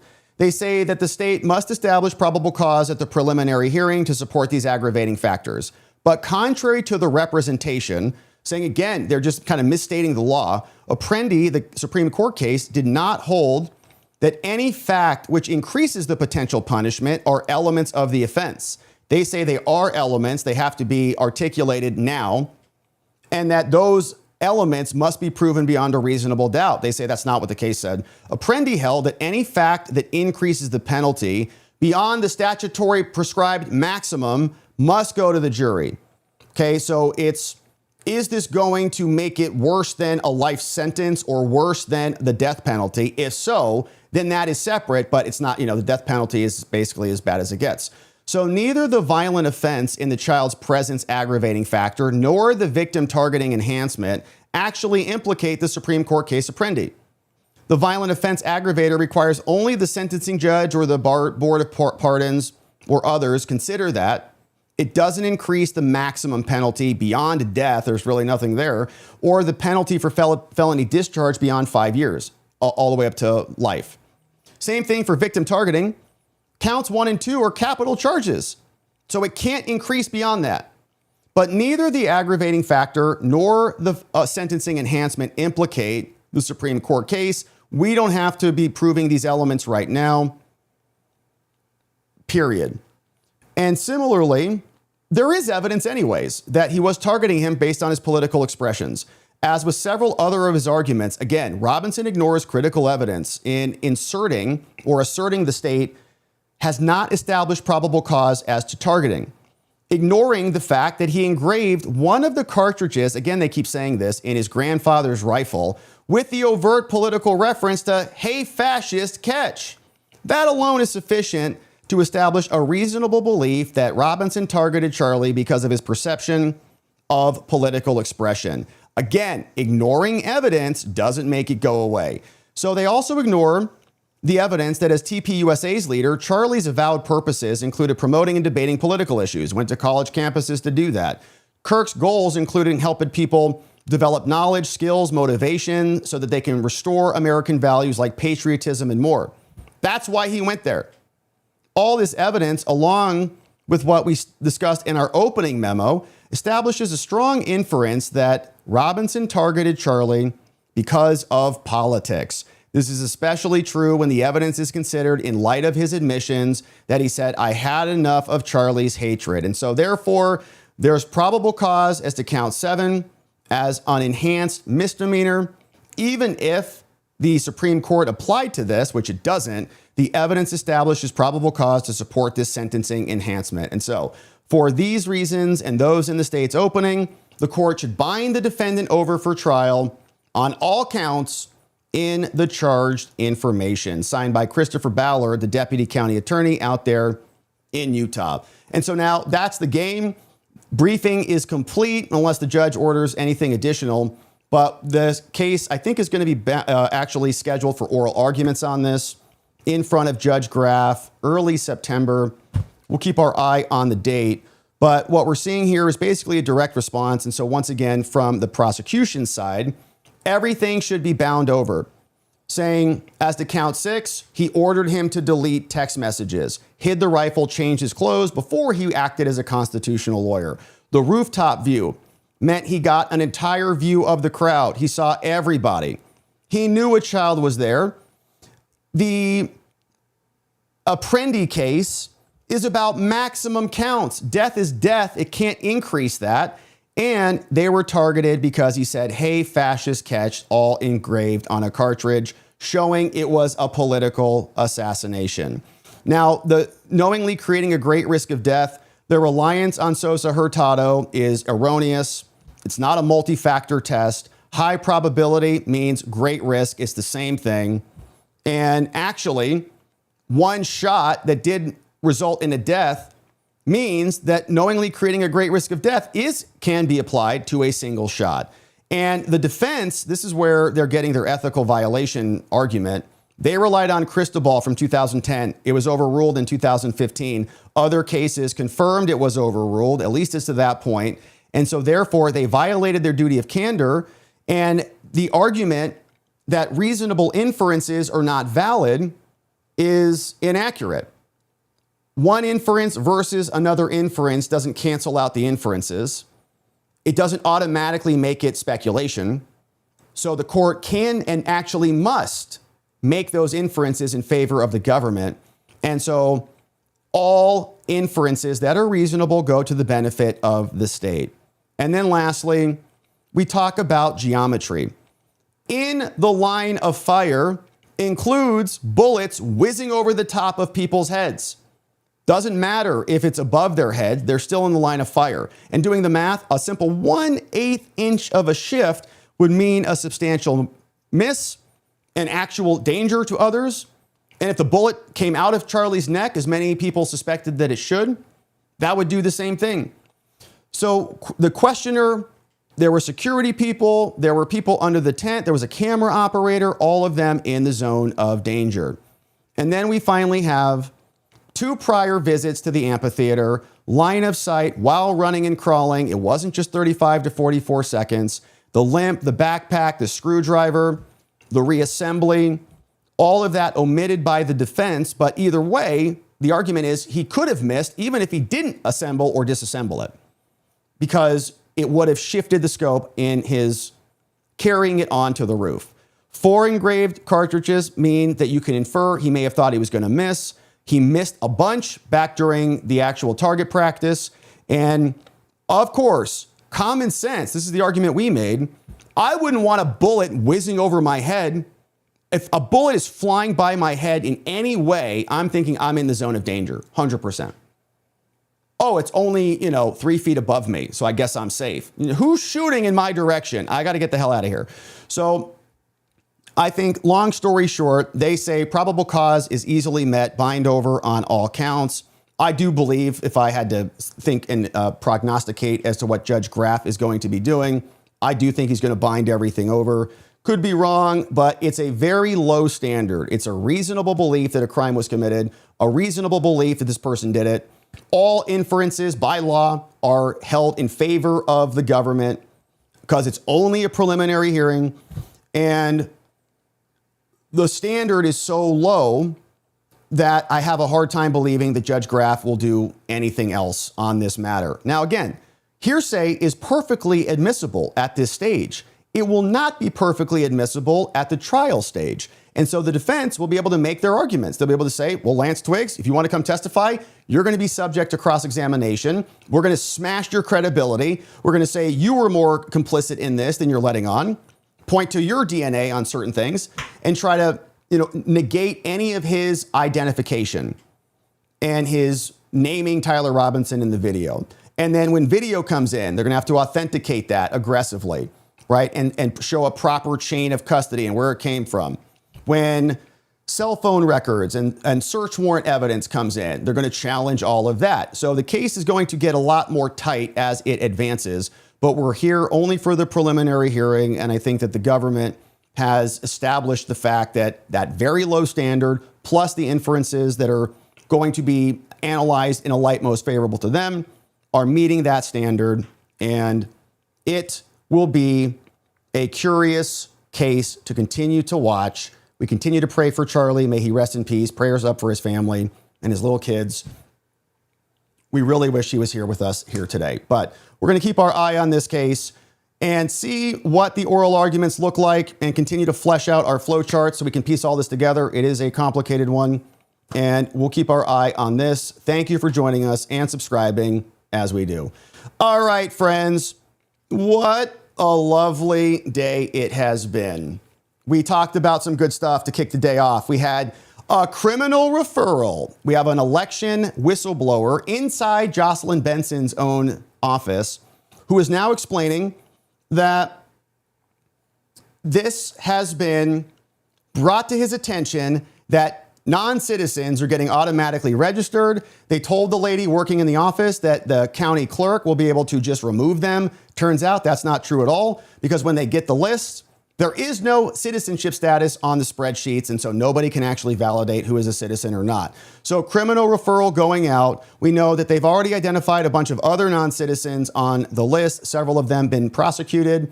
We learned more about the census, and the census confirmed for us that there were 24,000 non-citizens who voted in our 2020 election, and they've got 32 million more records to look through. So 24,000 non-citizens, maybe even illegal aliens. It sounds like these are people who are on the books somehow, showed up, cast ballots, and a couple hundred, maybe, if that, maybe even less than 100, have actually been prosecuted for it. So 24,000 votes, 24,000 Americans got their liberty stripped away from them.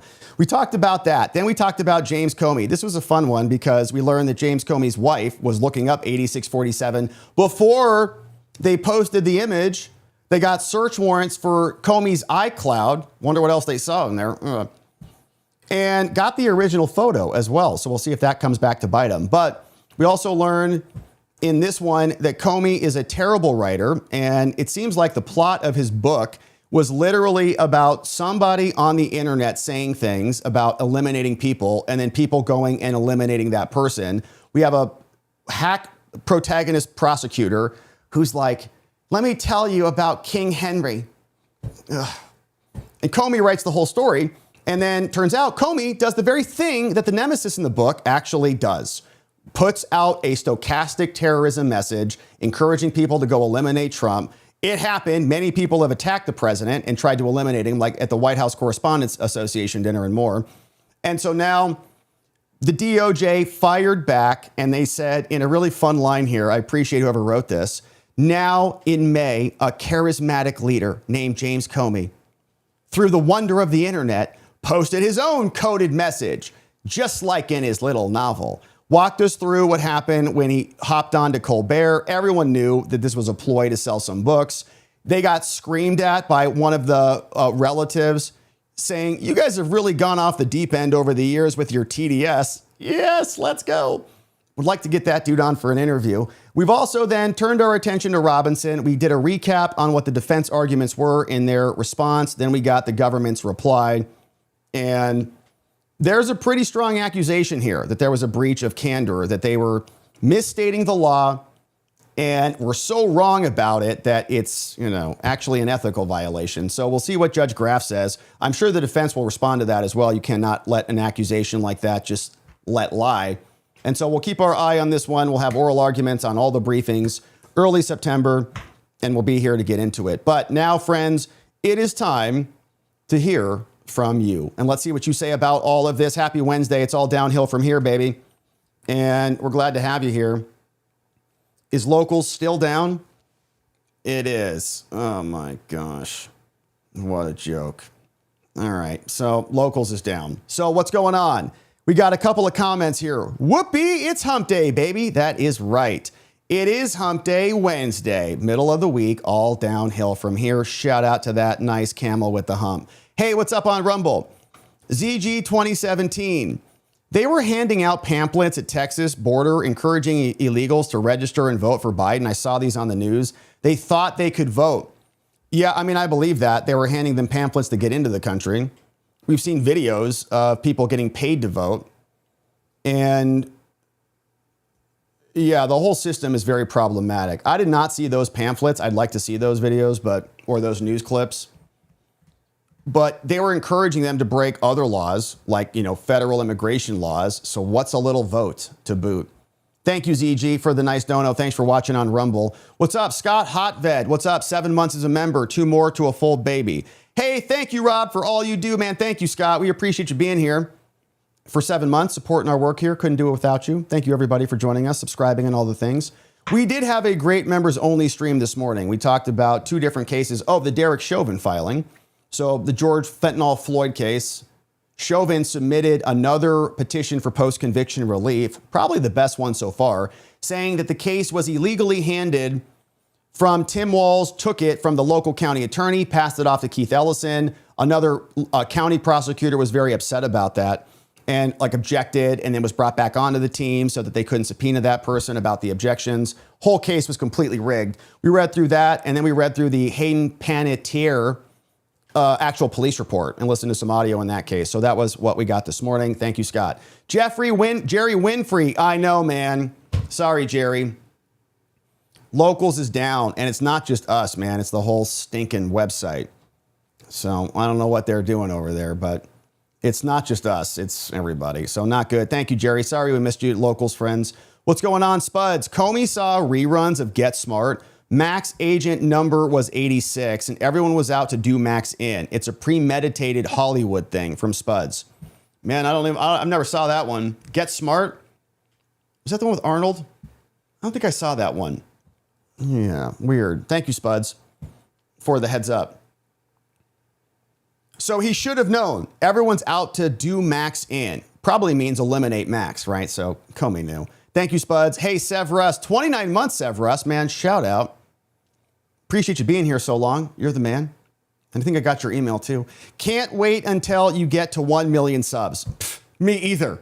Well, I know. Tell me about it. Thank you, Severus. We're excited about it. Marching on. It's a slow build, but it's because we're doing it right and we're saving America, baby. One subscriber at a time. So thank you for subscribing, my friends, and for sharing the show. Spam your whole family with the show. Say this is the best thing you've ever seen in your life. Come join us when we go live and get them in the chat. Thank you for that. We appreciate it, Severus. Hey, what's up, Michelle Parsons?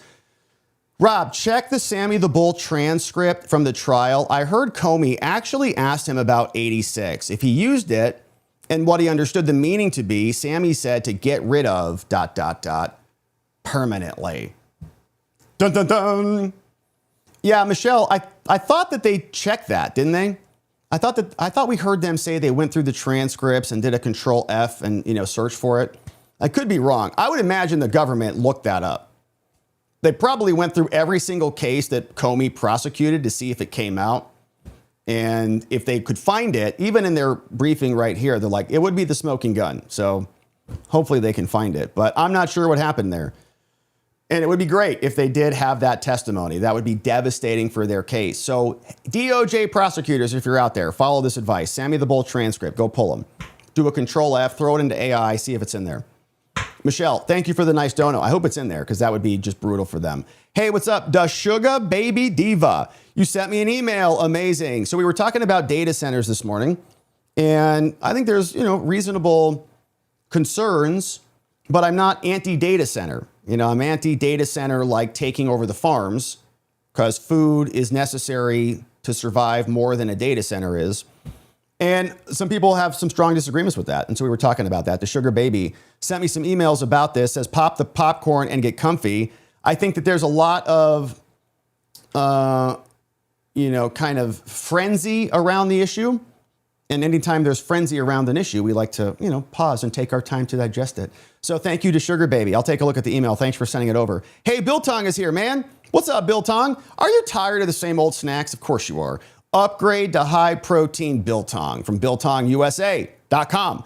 Clean ingredients, great flavored, grass-fed, air-dried beef. Go to BiltongUSA.com and use code Robert to save 10% off on your delicious, juicy meats delivered right to your door. Thank you, Biltong, for the dono. Hopefully it's flying off the shelves. Woo, this is a little bit woozy. Thank you. Hey, Aunt Mitzi Dots. What's up, Mitzi? Hey, Rob, since you are living so close to Virginia, you should check out the Regent University School of Law. Besides possibly Liberty University, they are producing the most conservative lawyers. Interesting. Yeah, we're in D.C., like in D.C. proper, and we are close to Virginia. What would I go do there? Just go put up a sign looking for conservative law students. Let me tell you why I'm glad you're here. We need to build our own institutions. We were talking about this a couple mornings ago, Mitzi, that we have to build our own legal teams. And I think we put it in a video, but we saw the bar chart. All of the top 100 law firms are 99% in favor of Democrats. They just vote 99% Democrat. they went through like the donations of the top 100 law firms, and they identified, the donors by the business. Where do you work? Okay. Who'd you donate to? Democrats. Top 100. At the very bottom, there was like a couple, like Winston and Strawn, but it was still like 3/4 leftist, 3/4 to 1/4 blue versus red. Crazy numbers. But it's because the communists have taken over the law schools. I lived through it. Hey, Jim tells you, we'll send you a raid, man. Shout out, Jim. Hopefully the streams are going well. We appreciate you being here, and we'll send some love your way tonight. HWIH in the house. Thank you for rating the stream as well. What a lovely day. Shout out to all of our HWE friends in the house. Hopefully you stick around and enjoy the show. Thank you for sending them over. Biology, what's going on? Biology Always Wins is here. Bringing in 5 new members. Can't wait to see everybody tomorrow, hopefully when Locals is working as well. We've got Orphelia Bunya Kanand in the house. What's up, Ophelia? Welcome. We got Mark's on. What's up? Timmy's Pop is here. Sean Cushman and Paznak in the house. All gifted membos, courtesy of Biology Always Wins. Thank you, Biology. And we'll see everybody in the morning on Thursday. And then housekeeping. Show might be a little bit later tomorrow. Mama G's coming in to help out with the baby. So we're looking forward to that. So we might be a little bit later. Later. We got a bunch of baby appointments tomorrow. So Biology, thank you for bringing in new members, but we're planning on being here in the morning. Nacho Mama. Hey, thank you, Nacho Mama.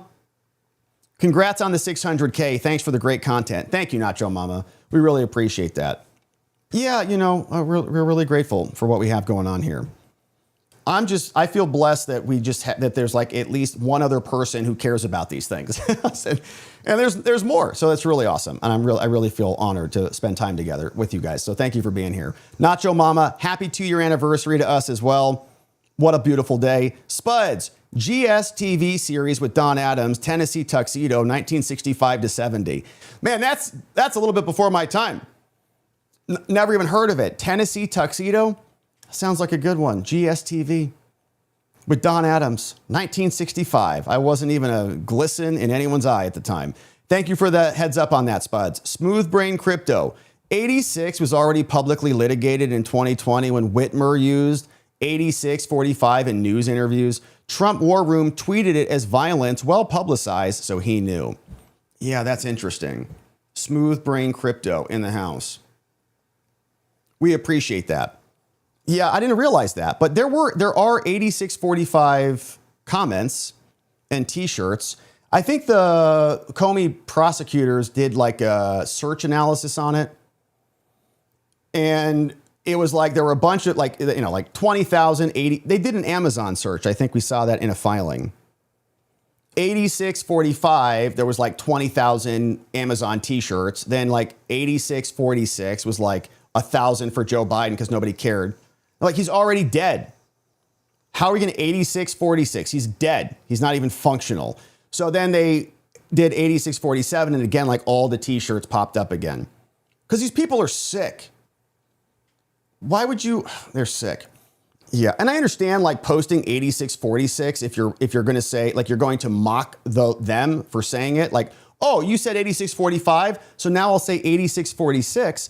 But I can't even imagine like wanting on your own to like want somebody to be killed or to kill the president. Like, what kind of a lunatic are you? We know they're lunatics. Hey, Nazir, will you cover the debate with Andrew versus Candace? Probably not. I don't know what I can add to that conversation, to be honest. I didn't watch the whole thing. I watched a little bit of it, and it felt like they were, from what I did see, when we started talking about hearsay and I think where we add value is discussing it within the confines of the trial and the evidence presented at trial and the rules at trial. What I heard from the debate was, and I didn't listen to a lot of it, I basically exited out, was not that. It was, kind of extra legal conversations and arguments. My main thesis on the whole thing, and I'll just share this now, is the government. So I 100% believe in the presumption of innocence. Okay. So Tyler Robinson has that. Presumed innocent. And if there's anything that supports that innocence or the government presents evidence that fails to support that innocence, we're going to be there. We're going to be there to back it up because I do not want a guilty person to go free if an innocent person goes to prison. Okay, so if Tyler Robinson is innocent and goes to prison, that means the actual shooter or the other bad actors are in fact not being held accountable. I want total justice across the board. I want total justice for the people who were posting on the internet before Charlie Kirk was in fact shot. Who were those people? Got a lot of questions about that. Just to be clear, presumption of innocence, due process, I stand behind unequivocally. I'm a defense lawyer, after all. So I stand by those things. I want a fair jury. I want fair evidence. I don't want anybody to be railroaded because I want the actual guilty person to go to jail. And the government has their burden of proof. Okay, the prosecution has to present evidence. They have to meet a standard beyond a reasonable doubt. That doesn't mean beyond all doubt. It's reasonable doubt. People will have doubts that are not reasonable. That's not the standard that needs to be met. So they have to get above that line.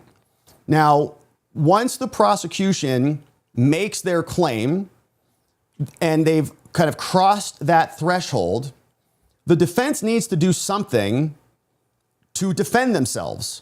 It is true that Tyler Robinson doesn't need to present any evidence at all. He could just sit there and say the government hasn't met their burden. But if the jury doesn't hear anything and the government presents all of this evidence, then I think the government is going to convict him. So that would be a bad strategy. So then from their perspective, they have to negate the government's case in chief. And there are a couple of ways to do that. One is they could say the evidence that you have presented is not in fact accurate. Okay, so basically go through each element of each charge and start chipping away at each one to say it's a sufficiency of evidence argument. So, okay, you say there's DNA evidence, the DNA is insufficient, here's why. What you're presenting is in fact bad and not valid. Your search warrant is producing responses, but those responses were illegally obtained, or the data is corrupted, or the validity of the evidence is not good. And go through each element that way. Another way that they could defend themselves, the other kind of big bucket would be they agree with the evidence. So the evidence is real. Like, so the DNA evidence is Tyler Robinson's. His car was in fact on campus. It was him in the stairwell. But our explanation is actually better than the government's. Okay, so you kind of admit and then escalate the theory. Accept the evidence as presented, so you don't challenge the discord, you don't challenge the admissions. You say he did all those things, but it in fact wasn't him. And here's why, right? We actually say that what you're presenting is legitimate, but we have a better explanation that actually leads to his factual innocence. So they would have to, do something like that. Now, I haven't seen much from them at this moment, but at some point they will, right? They should be presenting some defense. They'll either be knocking down the elements of the offense or offering an alternative theory. Haven't seen anything about, an alibi. Like, if he wasn't there, where was he? And we should have a lot more details when this all comes out. So I'm trying not to jump to too many conclusions because of the presumption of innocence, but we want to weigh the facts as they exist. Now, when it comes to the alternative theories, so if you say, Tyler Robinson is in fact innocent for whatever reason, and I would argue you got to really fit it into one of these theories. You got to negate the evidence one at a time, or offer a better theory. And you can do a combination of both of those, but really your main arguments are fitting into one of those two categories. But if now you're going to say that it's actually, something else, like, in other words, the government should be prosecuting, I don't know, pick somebody, the French, the Israelis, the CIA, then you become, in fact, a prosecutor. Like now you're shifting the burden onto yourself, acting as a prosecutor. The government has brought their case, but if you think it was, whatever your theory is, and I still really don't even know what it is, the burden is shifting to you in order to justify that claim like a prosecutor would. You're not the prosecutor, but anybody can kind of just sit around and ask questions and poke holes in things. But if the main case is so bad and you've got a case against somebody else, what is the case? So now you should be able to at least articulate what that is. it was, a microphone bomb. And we've got the people behind it. Like, what is the evidence? They'll say we have no evidence to support that, which I think is one of the better arguments for the defense, is that there's an absence of evidence. So we can't do a proper investigation. We can't go find anything because the investigation was closed. That would be one of my arguments. If I'm defending Robinson, I'd be saying we have no evidence to make our case, because as soon as Robinson identified himself, then everything got shut down. Oh, we got the shooter, investigation's closed. And so there is nowhere else to look because the government closed it out. That would be an alternative theory, which is kind of an absence of evidence argument that doesn't necessarily negate any of the elements that we just talked about, like the DNA, location, cell phone, GPS, which I'm sure is all going to come out, all of those other things. It's just saying, basically we reached an impossibility because of a bad investigation. And so we would use that in order to try to persuade the jury that there's something else here. We don't know what it is. We can't see what it is, but that is reasonable doubt, right? That's kind of where we would go with it. But if you are going to say that we've got evidence of, TPUSA did it or something like that, now you're putting on the prosecution's hat, and you should be able to at least articulate, not beyond a reasonable doubt, but at least establish, enough evidence for probable cause to show why there's a reasonable belief that this person did it, not Robinson, and they were responsible for the crime. So that's kind of how I would structure the whole debate. And anything that's like outside of that, I think it may be interesting and curious to chew on, but when it comes to the actual mechanics of the legal system, a lot of it's going to be irrelevant. And if the defense is not even making these arguments yet, and you might say it's premature, and they don't make those arguments later on in the trial, then I think we can reasonably presume that those were not legitimate alternative theories. They didn't negate any elements. They didn't offer a better explanation of the evidence. And if they do have an alibi, if they do have something, presumably we'll see it very soon. So I think a lot of this is going to be fleshed out over time, right? The more evidence that comes in.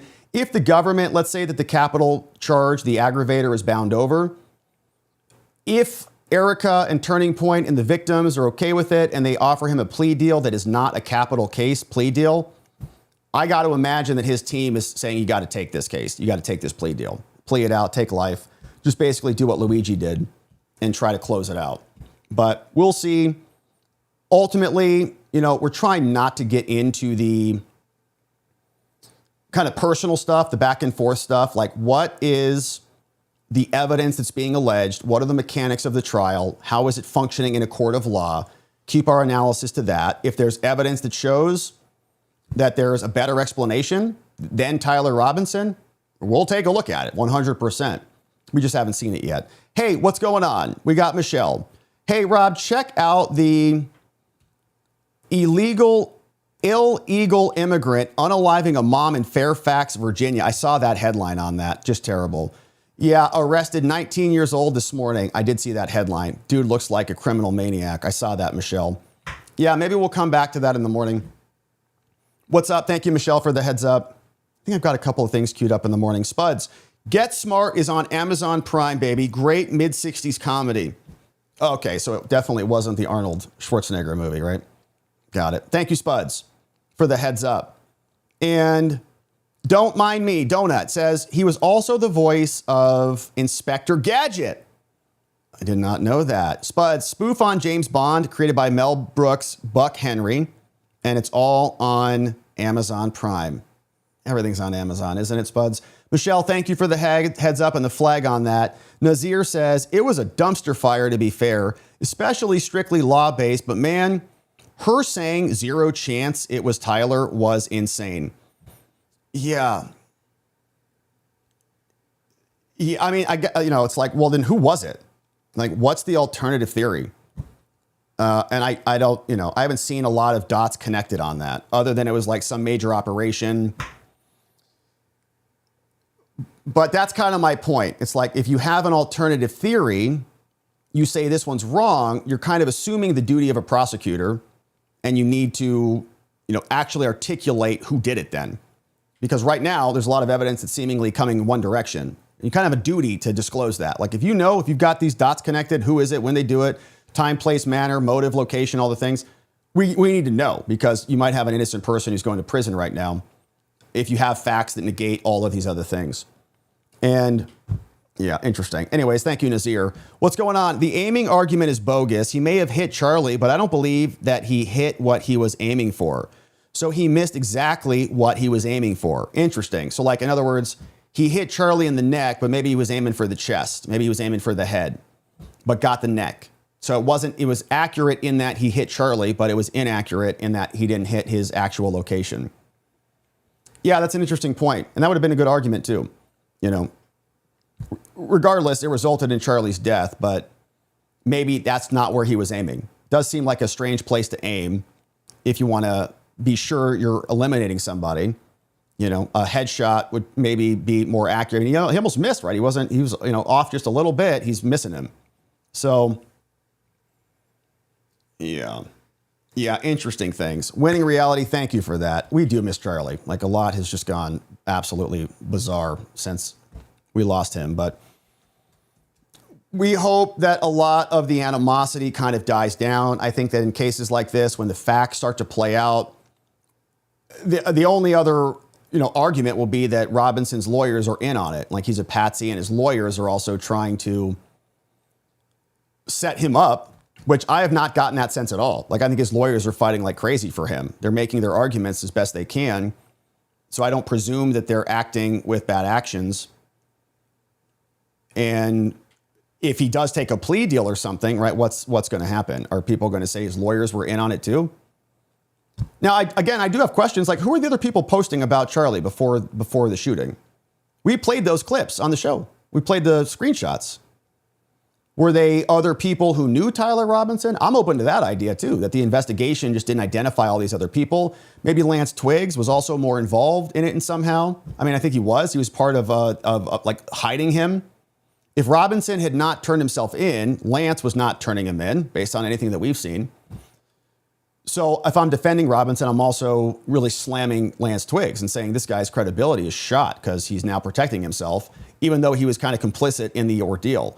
But they got like his discords. They've got, Lance, I think, burned the note, right? So there's a lot of maybe additional implication that's out there. But does that mean that Tyler Robinson didn't pull the trigger? And if he didn't, then who did? And who was on that roof?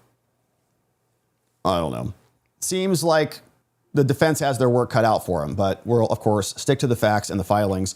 Jesse, hey, I was watching some of your recent videos on your YouTube channel and just noticed you went live. Hey, thank you, Jesse. Man, looks good on the big screen. Yeah, you can see all my pores. Oh, gosh. Thank you, Jesse, for being here. We appreciate it. Thanks for watching the show. You're amazing. And B. Torn, high school dropout is on his way to creating commercially available portable nuclear power and a possible answer to data centers. Valor at Atomics, one of 5 companies to produce power by July 4th under a Trump EPA challenge. That's what I'm talking about. Big proponent of nuclear power as opposed to the windmills, for sure. We have a whole thesis. If I'm ever president, we're going to nuclearify the entire country, baby. But I'll never be, so don't worry about it. Neuro D, you can follow Rob and chat on Rumble. Amazing. Thank you, Neuro D. Normally, you can also join as a member on Locals, but Locals is down, and it's not working right now because they hate us. So thank you, Neuro D, mod extraordinaire, for keeping things nice and orderly around here. And friends, thank you for joining us. It has been a beautiful stream and a lovely day, and we're very glad to have you here. So we'll pause here for the evening. We'll come back in the morning. We'll get into it again. It's going to be Thursday already. My goodness. And so until we're back, I want to thank our tremendous mods and meme smiths. Of course, we've got Donut Mind Me. What's going on? We got Muffin Rando. We got John in the house. Shout outs to K Bean. We got Neuro D. We got Janek. We got Dog Digger. We got Geegum Geegum, Elliot, and just Rhonda. Keeping things nice and orderly. And friends, thank you for being here. Thank you for liking the show on your way out. Thanks for subscribing if you have not done that already. And then, of course, thank you for returning tomorrow because we will be back here. And in order to do all of this appropriately, we need to see you right back here so that together, with your help, we can shine that big beautiful spotlight of accountability and transparency hood down upon our system with the hope of finding justice. Make it a beautiful night. Sleep very, very well. We'll see you right back here tomorrow. Bye-bye.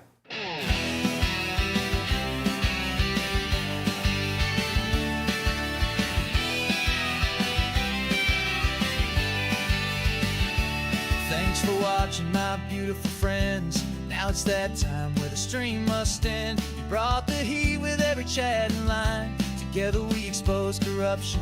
One more time we dove in the truth where the media hides. Lit up the lies with receipts on all sides. The fight isn't over, but we made them sweat. We ain't done yet, no, not just yet.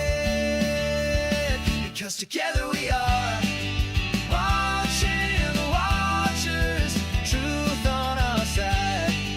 Watching the watchers, we won't be denied.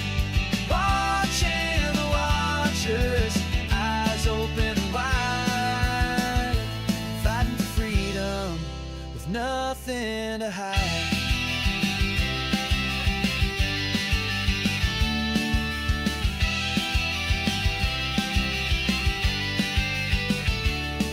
Drop a like and don't forget to share. And bring a friend who's ready to care. Tomorrow's lies are just today's news, but here we see through the scripted ruse.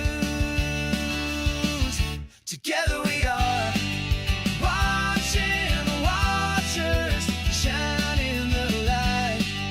Watching the watchers, defending what's right. Watching the watchers, stay each night together and live it.